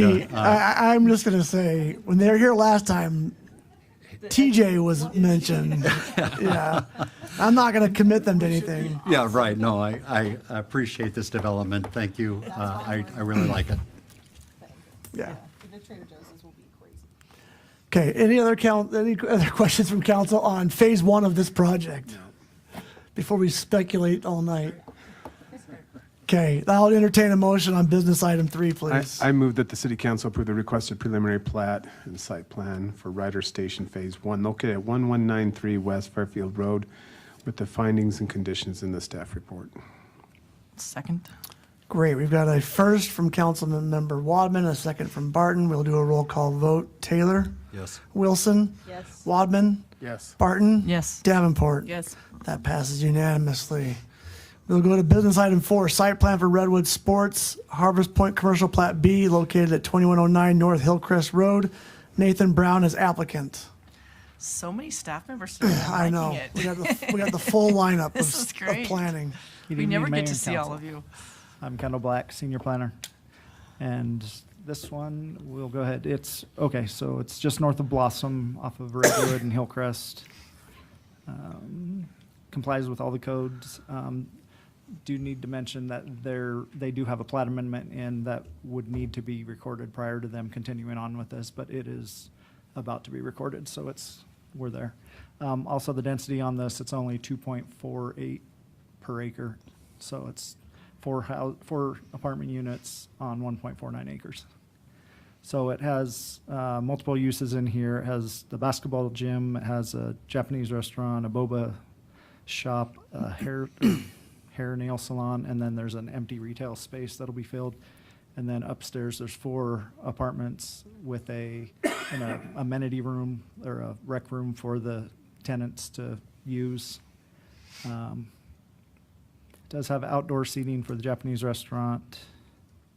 The seating is not enough to where it would require additional parking. We made sure that they fit with that. Meets all, again, landscaping, elevations, everything. So here's what it looks like. I think, so the top one would be the eastern elevation, and the bottom one looks like it's the western elevation. Maybe I got this wrong. That's correct. Okay. Yeah. Okay, so here's the floor plan. Again, the bottom, or the top picture is the upstairs. Or no, sorry, it's the downstairs, the main floor. So it's just a basketball gym for the big part. And then upstairs, there is, okay. So there's, at the restaurant, they do have a upstairs dining area to seat people as well. That's all I have. Do you have any questions? Okay, well, we'll go first to the applicant. Do you have anything to add? And can you give us your name and address, please? Yes, my name is Nathan Brown. I live at 3652 North Annabelle Street in Eagle Mountain. So I'm not the owner. I represent the architect for the applicant. But we're excited about the project, and we appreciate your time and consideration from both you, Mayor, and council members. Appreciate it. So I've got a question. This is RC zone, correct? Yes. And I am not aware, this may be the first time we've got residential above commercial in the RC zone in our city. So I'm very curious to see how this works and if it's adopted. This is a for rent product, correct? On the apartments? Yes. Okay, managed by this property. Yes. Okay, I mean, it's been in our code forever, but we've never had it come in. So I'm interested to see how this works and how it's adopted.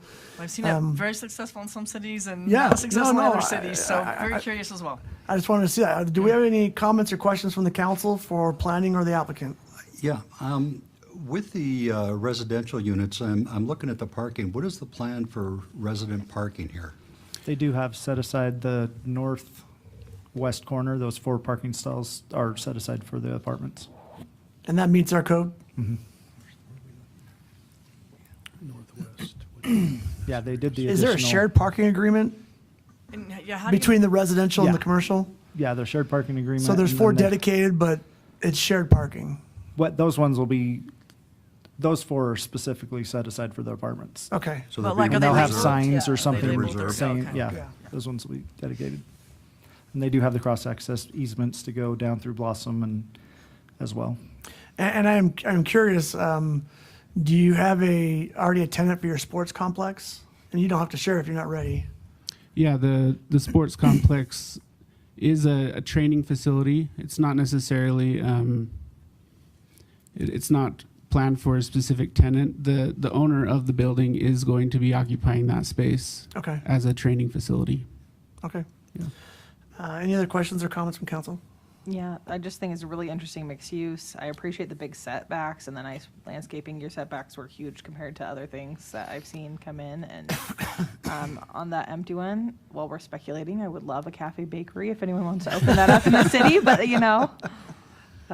no, thank you for bringing this in. This is walkable from my house and from the majority of the council. And It's a long walk. long walk for the mayor. But But to be we're really honest- excited to have more restaurants and more things in this area, so thank you. To be honest, for Council Member Watson, the entire city is very walkable for her. Or Wilson, yeah. Emma Watson is a different. Yeah, I know, Wilson, I'm sorry. Yeah, no, the whole city's pretty walkable for you. Any other comments or questions from the council? If not, I'll entertain a motion on business item 4. I move that we approve business item 4, the site plan for Redwood Sports located at 2109 North Hillcrest Road, Okay, with the finding and conditions in the staff report. we have a first from Councilmember Wilson, Second. second from Councilmember Davenport. We'll do a roll call vote. Barton? Aye. Davenport? Sorry, yes. Davenport? Yes. Taylor? Yes. Wilson? Yes. Wadman? Yes. That passes unanimously. Thank you. Okay, we will go to business item 5, Beacon Point Village Plan 8, Porter Haven, located approximately west of Hallmark and Mountain View corridor. Ryan Bull is applicant, ordinance 2619. Ooh, we got the big hitter here. Planning Director, Sarah Carroll.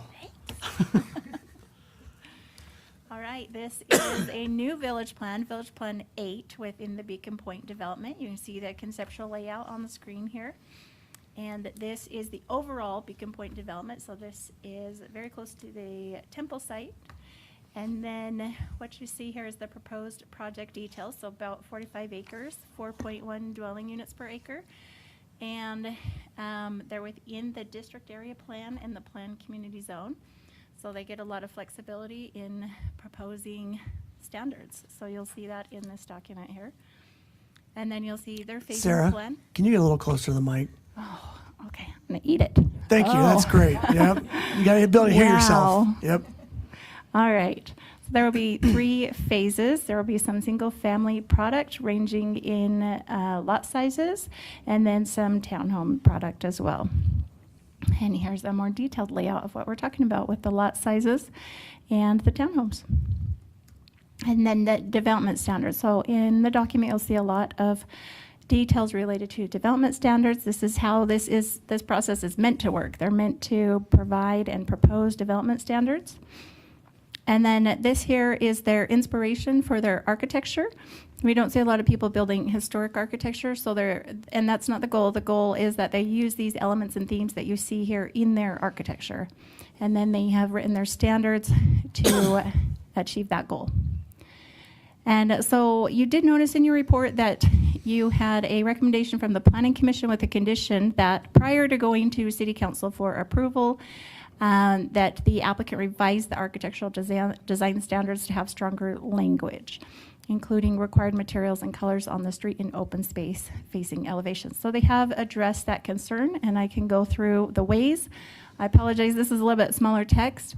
We got a question ahead of the meeting from Councilman Taylor asking specifically what they changed. So I appreciate that we got that question ahead of time so I could add this slide.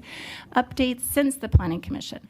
So the previous version counted trim, including soffit, fascia, corner boards, trim around openings, and horizontal bands as a separate color and material. And the current version does not. And so they took that out. Those smaller details no longer count as a separate color and material. And then the previous version counted bay windows and porches also as a separate color and material. And the current version specifies that you need at least 2 of the following to count as a separate color or material: bay windows, porches, building cornices, shutters, dormers, full height chimneys. So we wanted them to add a little bit more so that they didn't just get to count a bay window as a separate color or material, because that may or may not add enough contrast. We don't know. The examples they provided, it does that really well. However, when you apply modern materials and architecture to those examples, do we get the same effect? So we wanted a little more clarity on that, and that has been added. The current version added that townhome development shall not repeat the same color palette on adjacent buildings. And then the current version lists the permitted and prohibited materials, which the earlier version didn't do that. And then in comparison to Title 19, so there is still some changes that are different. They do have more requirements than Title 19. They are requesting a change that doesn't match Title 19. And the reason we provide the comparison to Title 19 is because that's what you're familiar with. So we like you to understand the differences in what they're proposing versus what you generally see under standard Title 19. So the modifications, the things that would be different from Title 19 is they're requesting 2 instead of 3 primary colors and materials, and then they are requesting on the primary elevations, and then on the side elevations they're requesting 1 instead of 2. And then their reasons for doing that are that they would count articulation, and they would prefer to have more options in terms of having materials applied rather than they believe the mixture doesn't enhance the aesthetics of the elevation. And then they have removed the request for trim elements may count as a separate material, as we previously discussed. And then building articulation along arterials and collectors. So I put the specific language here, rather than shall include either a porch pop out of at least 36 inches on every other residential unit, or shall include a dormer gable on every other residential unit. So that language is Title 19. They are requesting more flexibility so that different types of articulation can count, such as porches, bay windows, and building plane changes. And then they are adding an additional requirement upon themselves that wouldn't only apply to arterials and collector elevations, that would also apply to common space elevations as well. And then they have some additions above Title 19. So material transitions shall be full height. On corner units, stone, brick, or siding shall wrap the front and side elevations and at least 2 feet of the rear. And articulation applies to facades facing common open space. And then there shall be no more than 3 units in the same plane along the front. And transitions between planes must be at least 1 foot. And developments with more than 5 units shall have at least 2 distinct color palettes. Buildings with 4 units or more shall include at least 1 front-facing gable. And then they included a permitted materials list. So they do have standards above what Title 19 requires. And then they are asking for some modifications to what Title 19 would require. And then here's all of it, but I summarized that for you, even though that was a long summary. And then this page here was also included in the summary I just provided. This is their open space plan. You can see pedestrian walkways and some pocket parks. And this is a close-up of what will be provided within those pocket parks. And then the applicant had a presentation that they provided at Planning Commission, but they were asking for more exceptions than they're asking tonight. So this was included in your packet as well. However, Ryan and I discussed this, and unless you want us to go through it, we don't necessarily see the need to do that. That is up to Ryan. I think we're fine to not Okay. go through it. I got some questions for you. Okay. Good to see you. And that's it. If you we're happy to answer any questions you have. Can you go back to the map of the entire project?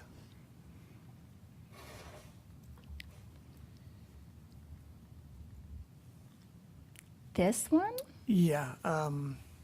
A couple questions. So, and I know several of our council members are new. So when it comes to the DAP and Title 19, what is the council's, I guess, flexibility to stray from Title 19 on their requests? Can you kind of go through that for our Absolutely. new You council have members? all the flexibility in the world. There is no requirement for them to follow Title 19. We provide the comparison because in the past, the council has asked us to do that, just so that they know how does this differ from that, because that's what you tend to be more familiar with. But there's absolutely no requirement in the document to follow Title 19. Okay. And so this is DAP approved in 2008, and then the Beacon Point Community Plan, right, which was approved how long ago? 6 years ago? 17-ish, No. Before the temple? Beacon Point, yeah. Is I was planning commission, so it was probably, maybe 17, 18. Probably 17, Yeah, 18. okay. Ballpark. So there's probably be a lot of questions from the council. My question, Ryan, is outside of Porter Haven, if we go to the north part where it says Beacon Point Community Plan, and you've got your point, that's in the original plan, that's a regional park. When do we see that? That's a good question. I think right now. Get close. We are. If you could give us your name and address, Yes. please. Yeah, of course. Ryan Bull with Land Reserve, 51 South Main Street, Salt Lake City, Utah, 84101. First of all, thank you to staff and Sarah for doing such a great job. Yeah, so this is the overall Beacon Point community, 371 acres. Just to do a quick little snippet. So Village 1A is the backbone that made all of this possible, and established kind of the standard for architecture within the community. Village 2, you see top left, is coming out of the ground, and you can see the continuation of that architecture, landscaping, and kind of that attention to detail that we expect to continue within Village 8. And Village 8 is kind of a mirror of Village 2. Right now, the builders are taking all of their basement spoils and stockpiling them on that future park to elevate it up. And so we still have some elevation of that park parcel before we can develop it. Okay. But that's likely to continue to go forward next. I think the residents are very excited about the pocket parks that we're delivering within the villages, but we're already looking forward to that 14, 15 acre regional park as we get sort of a center of gravity of residential units surrounding that future park parcel. Okay, and there was a talk at the community plan level of there also being an orchard or a grove of trees planted that would replace dead trees as they all mature together. Is that still on your plan, or is that? I think initially the landscape planner did a concept of that regional park back in 2019. We still have that on the shelf. We haven't revisited that. We would likely go solicit feedback from the community to find out what kit of parts should be included in that regional park if it's changed since 2020 or whenever it was originally conceptualized. But So this is we my are own excited selfish about that questions, park. not having to deal with Village 8. So I'll turn it over to the council on that's- questions on Village 8. Thank you.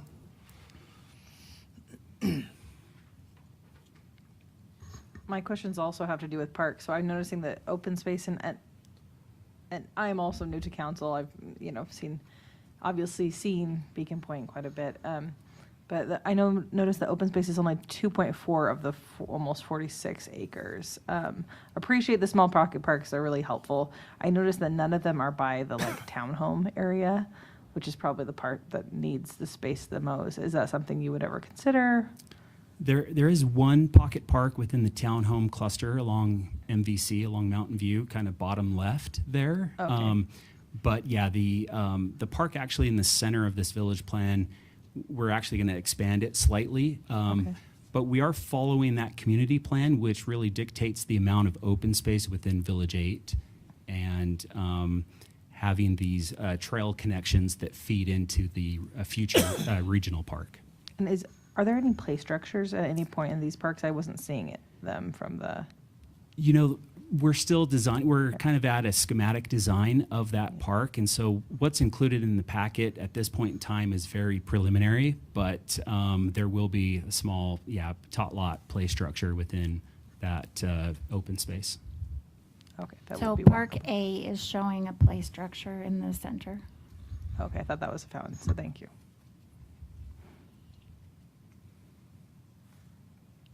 Any other questions from council? Okay. This is not exactly for Village Plan 8. I was talking to a neighbor who happens to be an architect developer about, I mean, honestly, this is probably for a future discussion, but just about how can we get more row houses instead of just townhouses with backyards? I don't know if that's something that you do. And your product, Beacon Point, is a really nice area. It seems like a great area for it. But in general, I think that those have a much higher owner occupancy rate for much longer than townhomes without a backyard, just because when people have space, they stay. If you zoomed out and looked at the overall community plan, villages 4 and 5, which are closer to Redwood, actually have a high frequency of townhomes within those villages, and so we see that as a future opportunity to. So you may include some backyards. To do of those additional kind of- townhomes that have, basements and have close proximity to green courts and open space. So Would they have backyards in any of those? maybe front not. yards or maybe like a enclosed? small semi-private backyard, but then it opens up onto like a green space. Okay, thank you. Okay, if there's no other questions, we'll take a motion on business item 5, Beacon Point Village Plan 8. I move that the city council approve the Beacon Point Village Plan 8 with the findings and conditions in the staff report. Second. Okay, we've got a first from Councilmember Wadman, a second from Councilmember Barton. We'll do a roll call vote. Davenport? Yes. Taylor? Yes. Wilson? Yes. Wadman? Yes. Barton? Yes. That passes unanimously. Thank you. All right, we will go to business item 6, settlement of reimbursement agreement with DAI and determination of ownership for Golden Hills Park, resolution R26-21, dated today. I got this one, Mayor. And that is Jeremy and Chriselle. Yes, Chriselle here to answer any questions, but I'll give you a quick summary and then Thank you can let us know if you have any other questions. But just to keep it concise, we have entered into a reimbursement agreement with DAI like we have with other developers for various infrastructure that had capacity beyond servicing them, water, roads, all that. One of the last remaining negotiated items was the valuation of land, primarily related to the roads.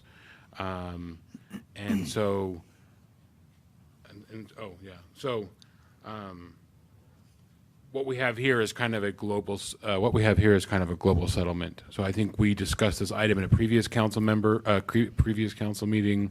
At that time, I think there was some desire to bring it back as more of a comprehensive, resolving all items.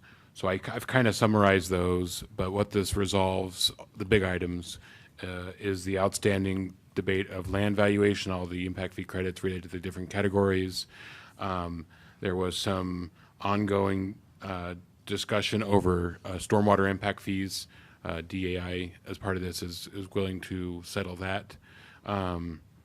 There was a few other components of the reimbursable items. I called those miscellaneous in the staff report, and those were various engineering soft costs, things that were a little harder to quantify. DAI has agreed to settle those issues. And then the last component of this was the Golden Hills Park. And so as part of that, there was again, the request comes back to you to consider taking that on as a regional park. That would add to our level of service, as I discussed in the staff report. So hopefully you guys have had a chance to review that, and happy to answer any questions you may have, or Chriselle can answer those for you as well. Chriselle, do you want to give us your name and address? Hopefully I'll get the address right. Chriselle Travis with DAI, 14034 South, 145 East, Suite 204, Draper, Utah. Thank you. Do you have anything to add? No, it's been a great process. I appreciate the time that staff has taken to work through the issues and to listen to our concerns. There's been a long time coming, and I appreciate the opportunity to be here again. We do consider this settled, and everything's done as far as what's being proposed to you tonight. So the credits that we'll receive, we more than likely won't be able to use because we've built everything that we'd be building, but we'll find ways to use those, and are willing to get this taken care of for the D1 park. So. Okay. Jeremy, my only question on this was, I know it's encompassing everything. Just want to make sure that it's like, I don't know what we call them, the seven ponds or all that's in here. I didn't catch that. So. That was not that discussion. Was not Outside a of this? impact fee credit discussion. Okay. That was more of a warranty acceptance issue. Okay. So that's not. We're resolving that, but that really wasn't a component of Got the it. same But category. we are resolving that outside of this agreement. Correct. Okay. All right, I will open this up to the council for comments or questions.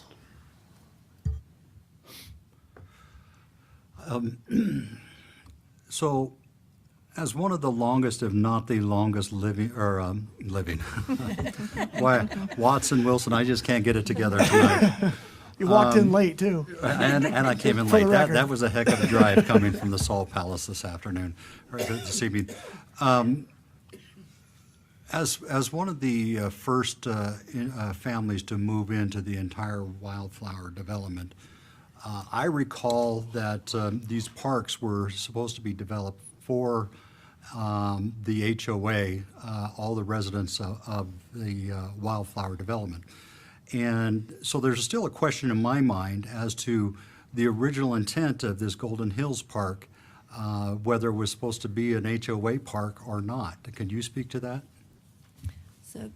So there is language in the community and village plans that talk about Golden Hills Park. There is conflicting information as to what the status, status. You got to get close. What the status and the consideration for that park is to be. It was in our master plan as a public park to be used for the regional facilities. And so that's why it's been brought before you guys for that reimbursement agreement as part of this structure. Yeah, I know it was brought to the prior city council before the end of their term. But Providence Park, what is Providence Park? We're on Providence and Poppy. Is that park supposed to be an HOA or is that a regional Councilman park? Taylor, can you get close to the mic? Huh? I got to get up close too? Yeah, I can't hear you. Can you hear me now? He muted me. Council member? Hello? Oh. Is that better? I can't hear me Hello? either. No. The light's green, but. Yeah. I'm trying to go off. Mine doesn't. back Yeah, on. nobody's doesn't. Nobody's. Yes, That actually, work? there's nothing. No? No. Nope. Owen.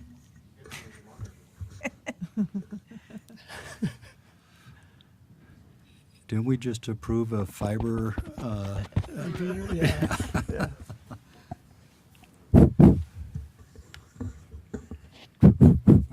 You may have used up our mic time for the night. You know how. All right, meeting adjourned. We do have a recorder here. Okay. Which, We can move forward? So let's move forward. It won't get picked up on the online. Okay. So the Poppy and Providence, there's Providence Park there. What is that designation? So to clarify, we did some research. There is an exhibit in the village plan that says all open spaces would be HOA. It does have text in the village plan that states this is a public park, but the exhibit clearly states that. So if the council chose tonight to accept that as regional, they would have to come back, and they have other village plan amendments, but that would be included in a future village plan amendment, and that exhibit would be amended to show Golden Hills Park as a city park. So what's the answer to that Providence Park? I'm All, asking. currently, all open space is shown as HOA. Okay, thank you. Just following up with that, I know there was a question earlier. Yeah, we're talking in any way. It doesn't We're matter. talking like this. Just speak up. Do you know if that park was paid for by HOA fees? Because I know that some of the amenities were promised residents. I'm not a Wildflower resident. But. Correct. No, the development of that was paid for by the developer for Golden Hills Park. There is a bond in place for HOA reimbursement, but the costs of the amenities within Wildflower far exceed. Oh, we're back on. Yeah, we're good. Far exceed the amount of that bond, and so those have and the developer pays for everything first and then submits to the bank for reimbursement, and the fees and the costs for Golden Hills have not been submitted or included in that bonding. Okay. May I follow up on that? You're saying that the developer is getting reimbursement from the bond on that or will you say that one more time, please? So I'm not an expert I on understand. this, and I submitted information to staff to explain what has been drawn to date. But there is a structure for which there is a bond, which is HOA. I don't know exactly It's HOA what the debt. word is. Yes. Yes. And those it was an estimate of the total open space that would be provided, and then it was designated for an amount, and then the prices of those improvements exceed what that amount is, and so they will never fully be reimbursed, regardless of whether it comes from HOA fees or funds or whatever it might be, for the improvements of open space in Regardless of the bond, there were a lot of the early residents that moved in that contributed multiple thousands of dollars in the purchase of their home for those amendment or those amenities that were going to be put in. So, in my mind, there's still a question on that, and I know you're not the one to answer that, but I do bring it to the public. I want to make it public that in my mind, at least, there's a question for me as to what the original intent was and who purchased for that. It's not clear to me, but I appreciate you explaining it to the best of your ability, and not being the finance expert. So, Councilmember Taylor, if I may, it sounds like DAI may have submitted data to the city on this. Jeremy, can you speak to it? Yeah, I pulled up this email, this spreadsheet. Haven't obviously done any investigative validation, but it has two sections. The upper section says HOA bond funds, and the lower section says developer paid. In the HOA bond funds, totaling $17 million, it does not include Golden Hills Park. It includes Trail System Park F1, B, Gateway, Silver Meadows, Wildflower Lake, Dog Park, Landscape Area G, Tanuki North Park. That all totals $17.7 million, and that's under the header HOA bond funds. Under a lower section called developer paid, that totals $6.2 million. That includes Golden Hills Park, 3A entry landscape, E1 sledding, C1 detention, and a few other ones. So according to this spreadsheet that they provided, they're, I guess, trying to show that they have the bookkeeping to show that the Golden Hills Park was in the ledger for developer paid and separate from the HOA bond funds. Now, obviously, Steph hasn't dug into that. I'm just saying what we're happy to audit of this. Yeah, I'm happy to share that spreadsheet with the council. I'm not asking for a forensic audit of who paid for what, but having lived there for quite some time, and a lot of the things that were said, I'm going by memory, so I don't have firm evidence of what happened there, nor am I accusing anybody of spending HOA funds and seeking reimbursement. But I just want to feel confident that the funds that were spent by DAI and we're going to be giving credits are going to the right people. That's my biggest concern. You feel confident that that is the case? That is the case, yes. Okay. I've seen the invoices, and we've submitted, those invoices have been submitted to Jeremy for verification of the costs and expenses spent to date for that park and those improvements. I appreciate you spending the time answering my difficult questions. I really do appreciate that. Thank you. Thank And you. just a question for residents on, I know DA, I believe, currently has control of the HOA, but that switches over at some point to some resident control. Do you know what point you're at or where that's at? I unfortunately don't know. I know that it's currently transitioning to Lennar as the declarant, Mhm. as they own the majority and have improvements pending to be done. Okay. And so that's being done. Currently, and until we finish a couple of things with Jeremy that are outside of this agreement, we will retain control as the declarant. So once this agreement's done, it will transfer to Lennar. As And a few well other as like things. the Yeah. Seven Sisters, the Okay. long-term And stormwater. wrapping up the yes. other loose ends. Yes, Okay. yeah, but it would be within this year. There, Thank you. so to clarify, there is another reimbursement agreement with, that Lennar has inherited, the to be built, right? The zone 4 tanks, whatever. So that we still are working with Lennar on.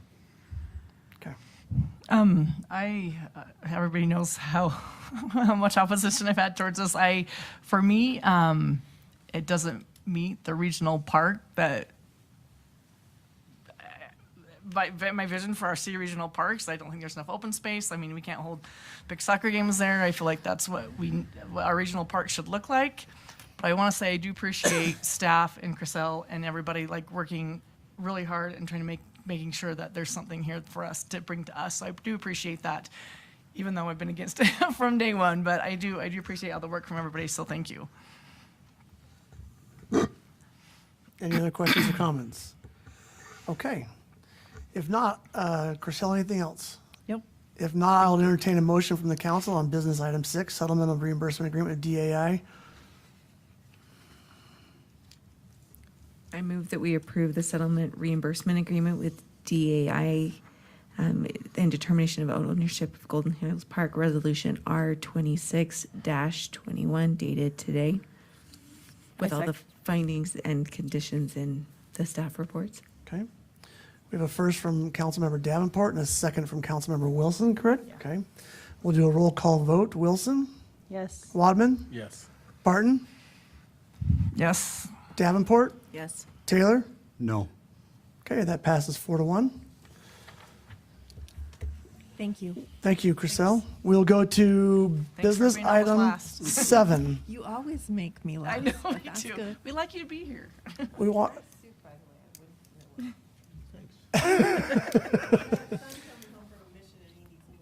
Oh, there you go. We'll move to business item 7, amendments to City Code Title 18 for building and construction grading cuts and fills. This is going to be fun. Cuts and fills. So I'm an engineer with the city. My name is Ken Knight. Yep. Right into the microphone. Yep, Got it. thanks. All right. A staff engineer with the city. My name's Ken Knight.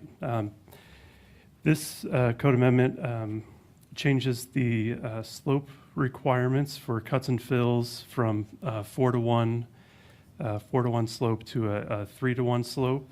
It's to better align with other code sections in Title 19 and our adopted standards and specifications.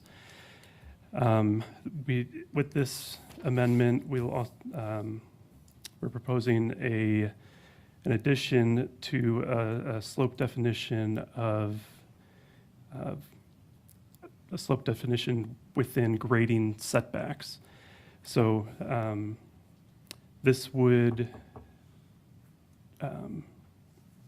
make the slope no steeper than 1 unit vertical and 5 units horizontal when adjacent to public right-of-way. So not inside the right-of-way, but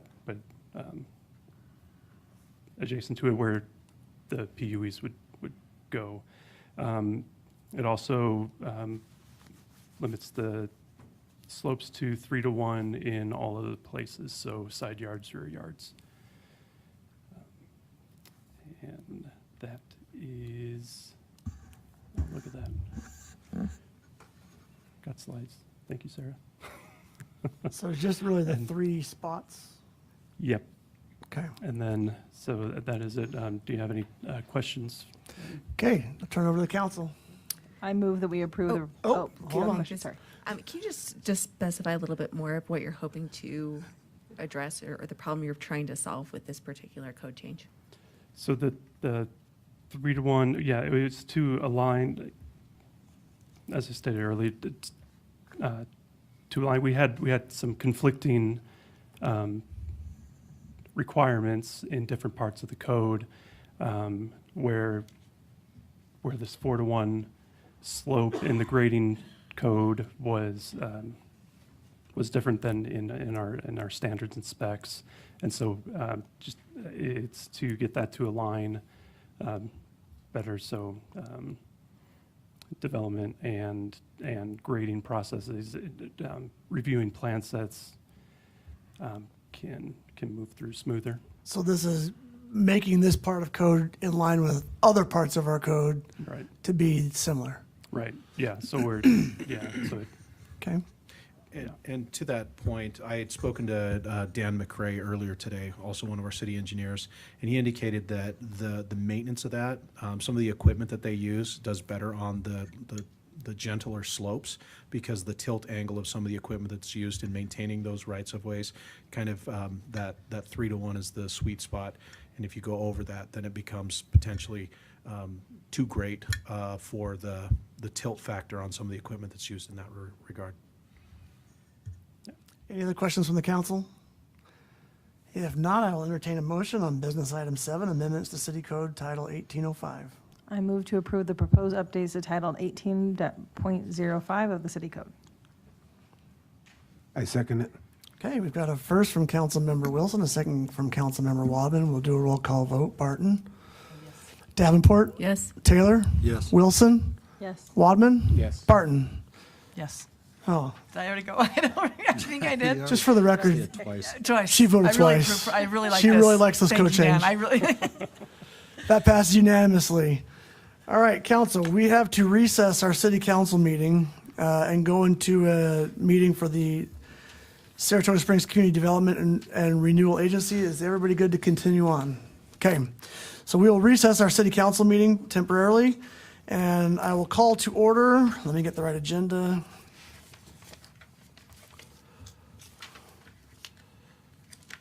I'll call to order a meeting for the Saratoga Springs Community Development and Renewal Agency.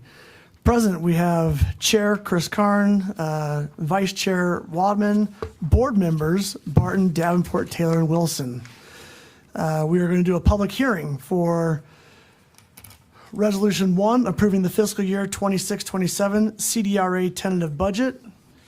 I will open the public hearing. Well, no, let's do a presentation first, sorry. This one is very easy. It is a budget of 0. We should be also, just FYI, like, I got an email from Costco. Our economic development director got an email from Costco. We should be paying them off shortly in full. So, It's awesome. Mark, you want to add color? Yeah, there you go. We put money in this budget last year to satisfy this obligation. We will continue to need to hold CRDA meetings every year, but this completes the only active project that we have, and potentially at some point in the future we could reutilize the CRDA for different project areas in the city. Okay, so this does require a public hearing. I'm going to open the public hearing for the business item. Please be respectful in your comments. Please limit your comments to 3 minutes. Time may not be given to another commenter. Please avoid repetitive comments. Is there anybody here for the public hearing on this business item with a budget of 0? Seeing none, I will close the public hearing.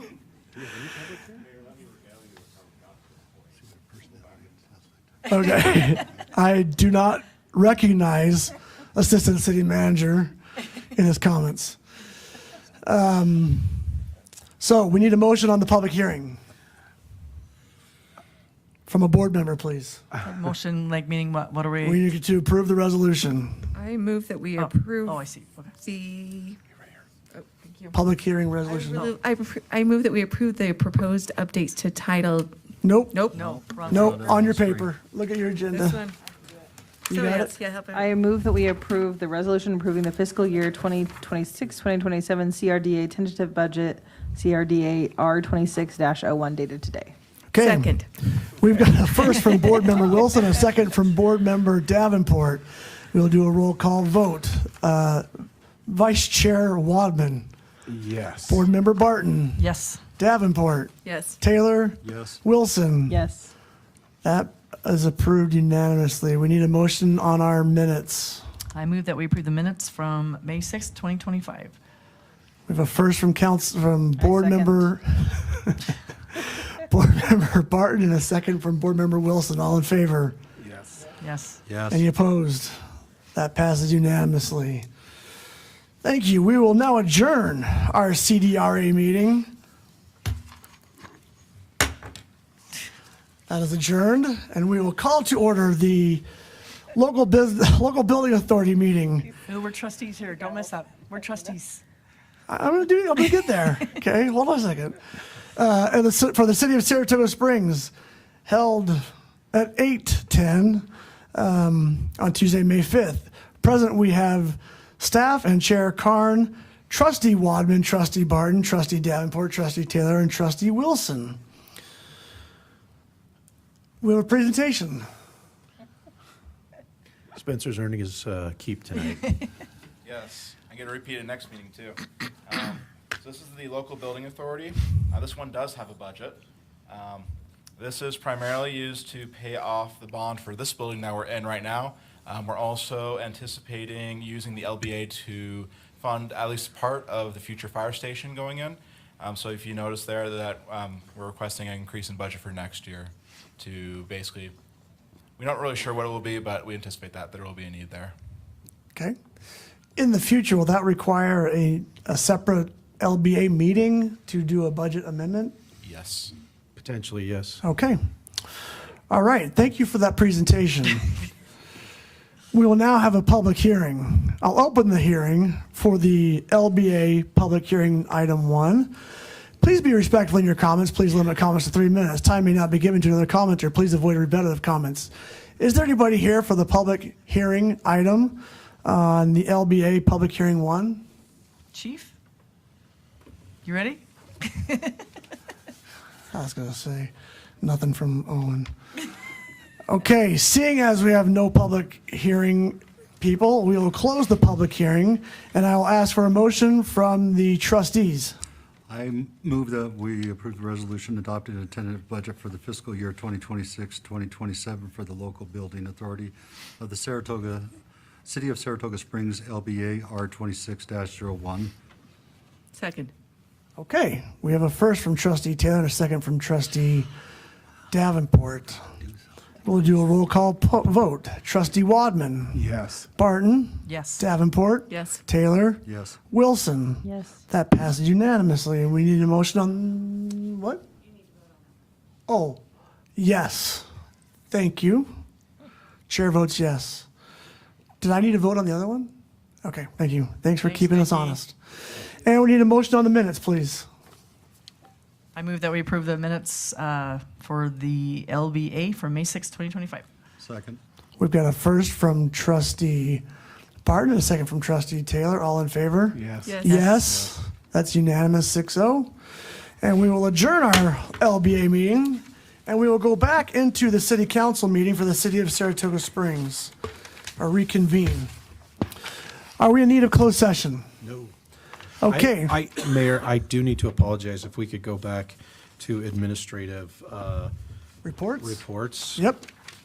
I totally blew it and forgot to announce the hiring of Katie Olson, who has joined us as our second assistant city manager here in the city. And so welcome her to our first formal city council meeting, although she's joined us at our work session down in St. George. But welcome. We're super excited to have her on the staff and looking forward to all the great things that are coming with her expertise to the community. So welcome to the circus. We've had a great night tonight with mics dropping and screens not working. Katie, I got one thing. When I say word, just tell me what you say, what you feel. Murray. No, this is Saratoga. They have a really cool logo. Okay. Okay. We'll take it. Okay. So, thank you for recognizing our new ACM. That's great, and welcome. We are excited you're here, excited for what you're going to do for our city. So without objection, we are adjourned. Chris, well done. 3 meetings in the night, guys. Emma, I'm so sorry. That came from calling you an actress. That is fine. I was mad for like 10 years that it wasn't me. I was like, I have crazier hair than Emma Watson did. I would have been great. Not British, but. I am more tired than I thought. You what? Oh, Yeah. That was chaos. Mike stopped Structured working, chaos. screens That was didn't all right. work. No, the mics. Welcome to the circus.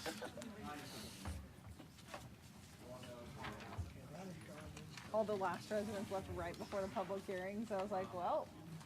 Okay.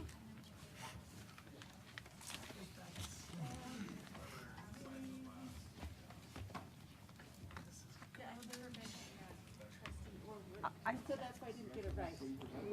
Yeah, I've never been a trustee before either, so.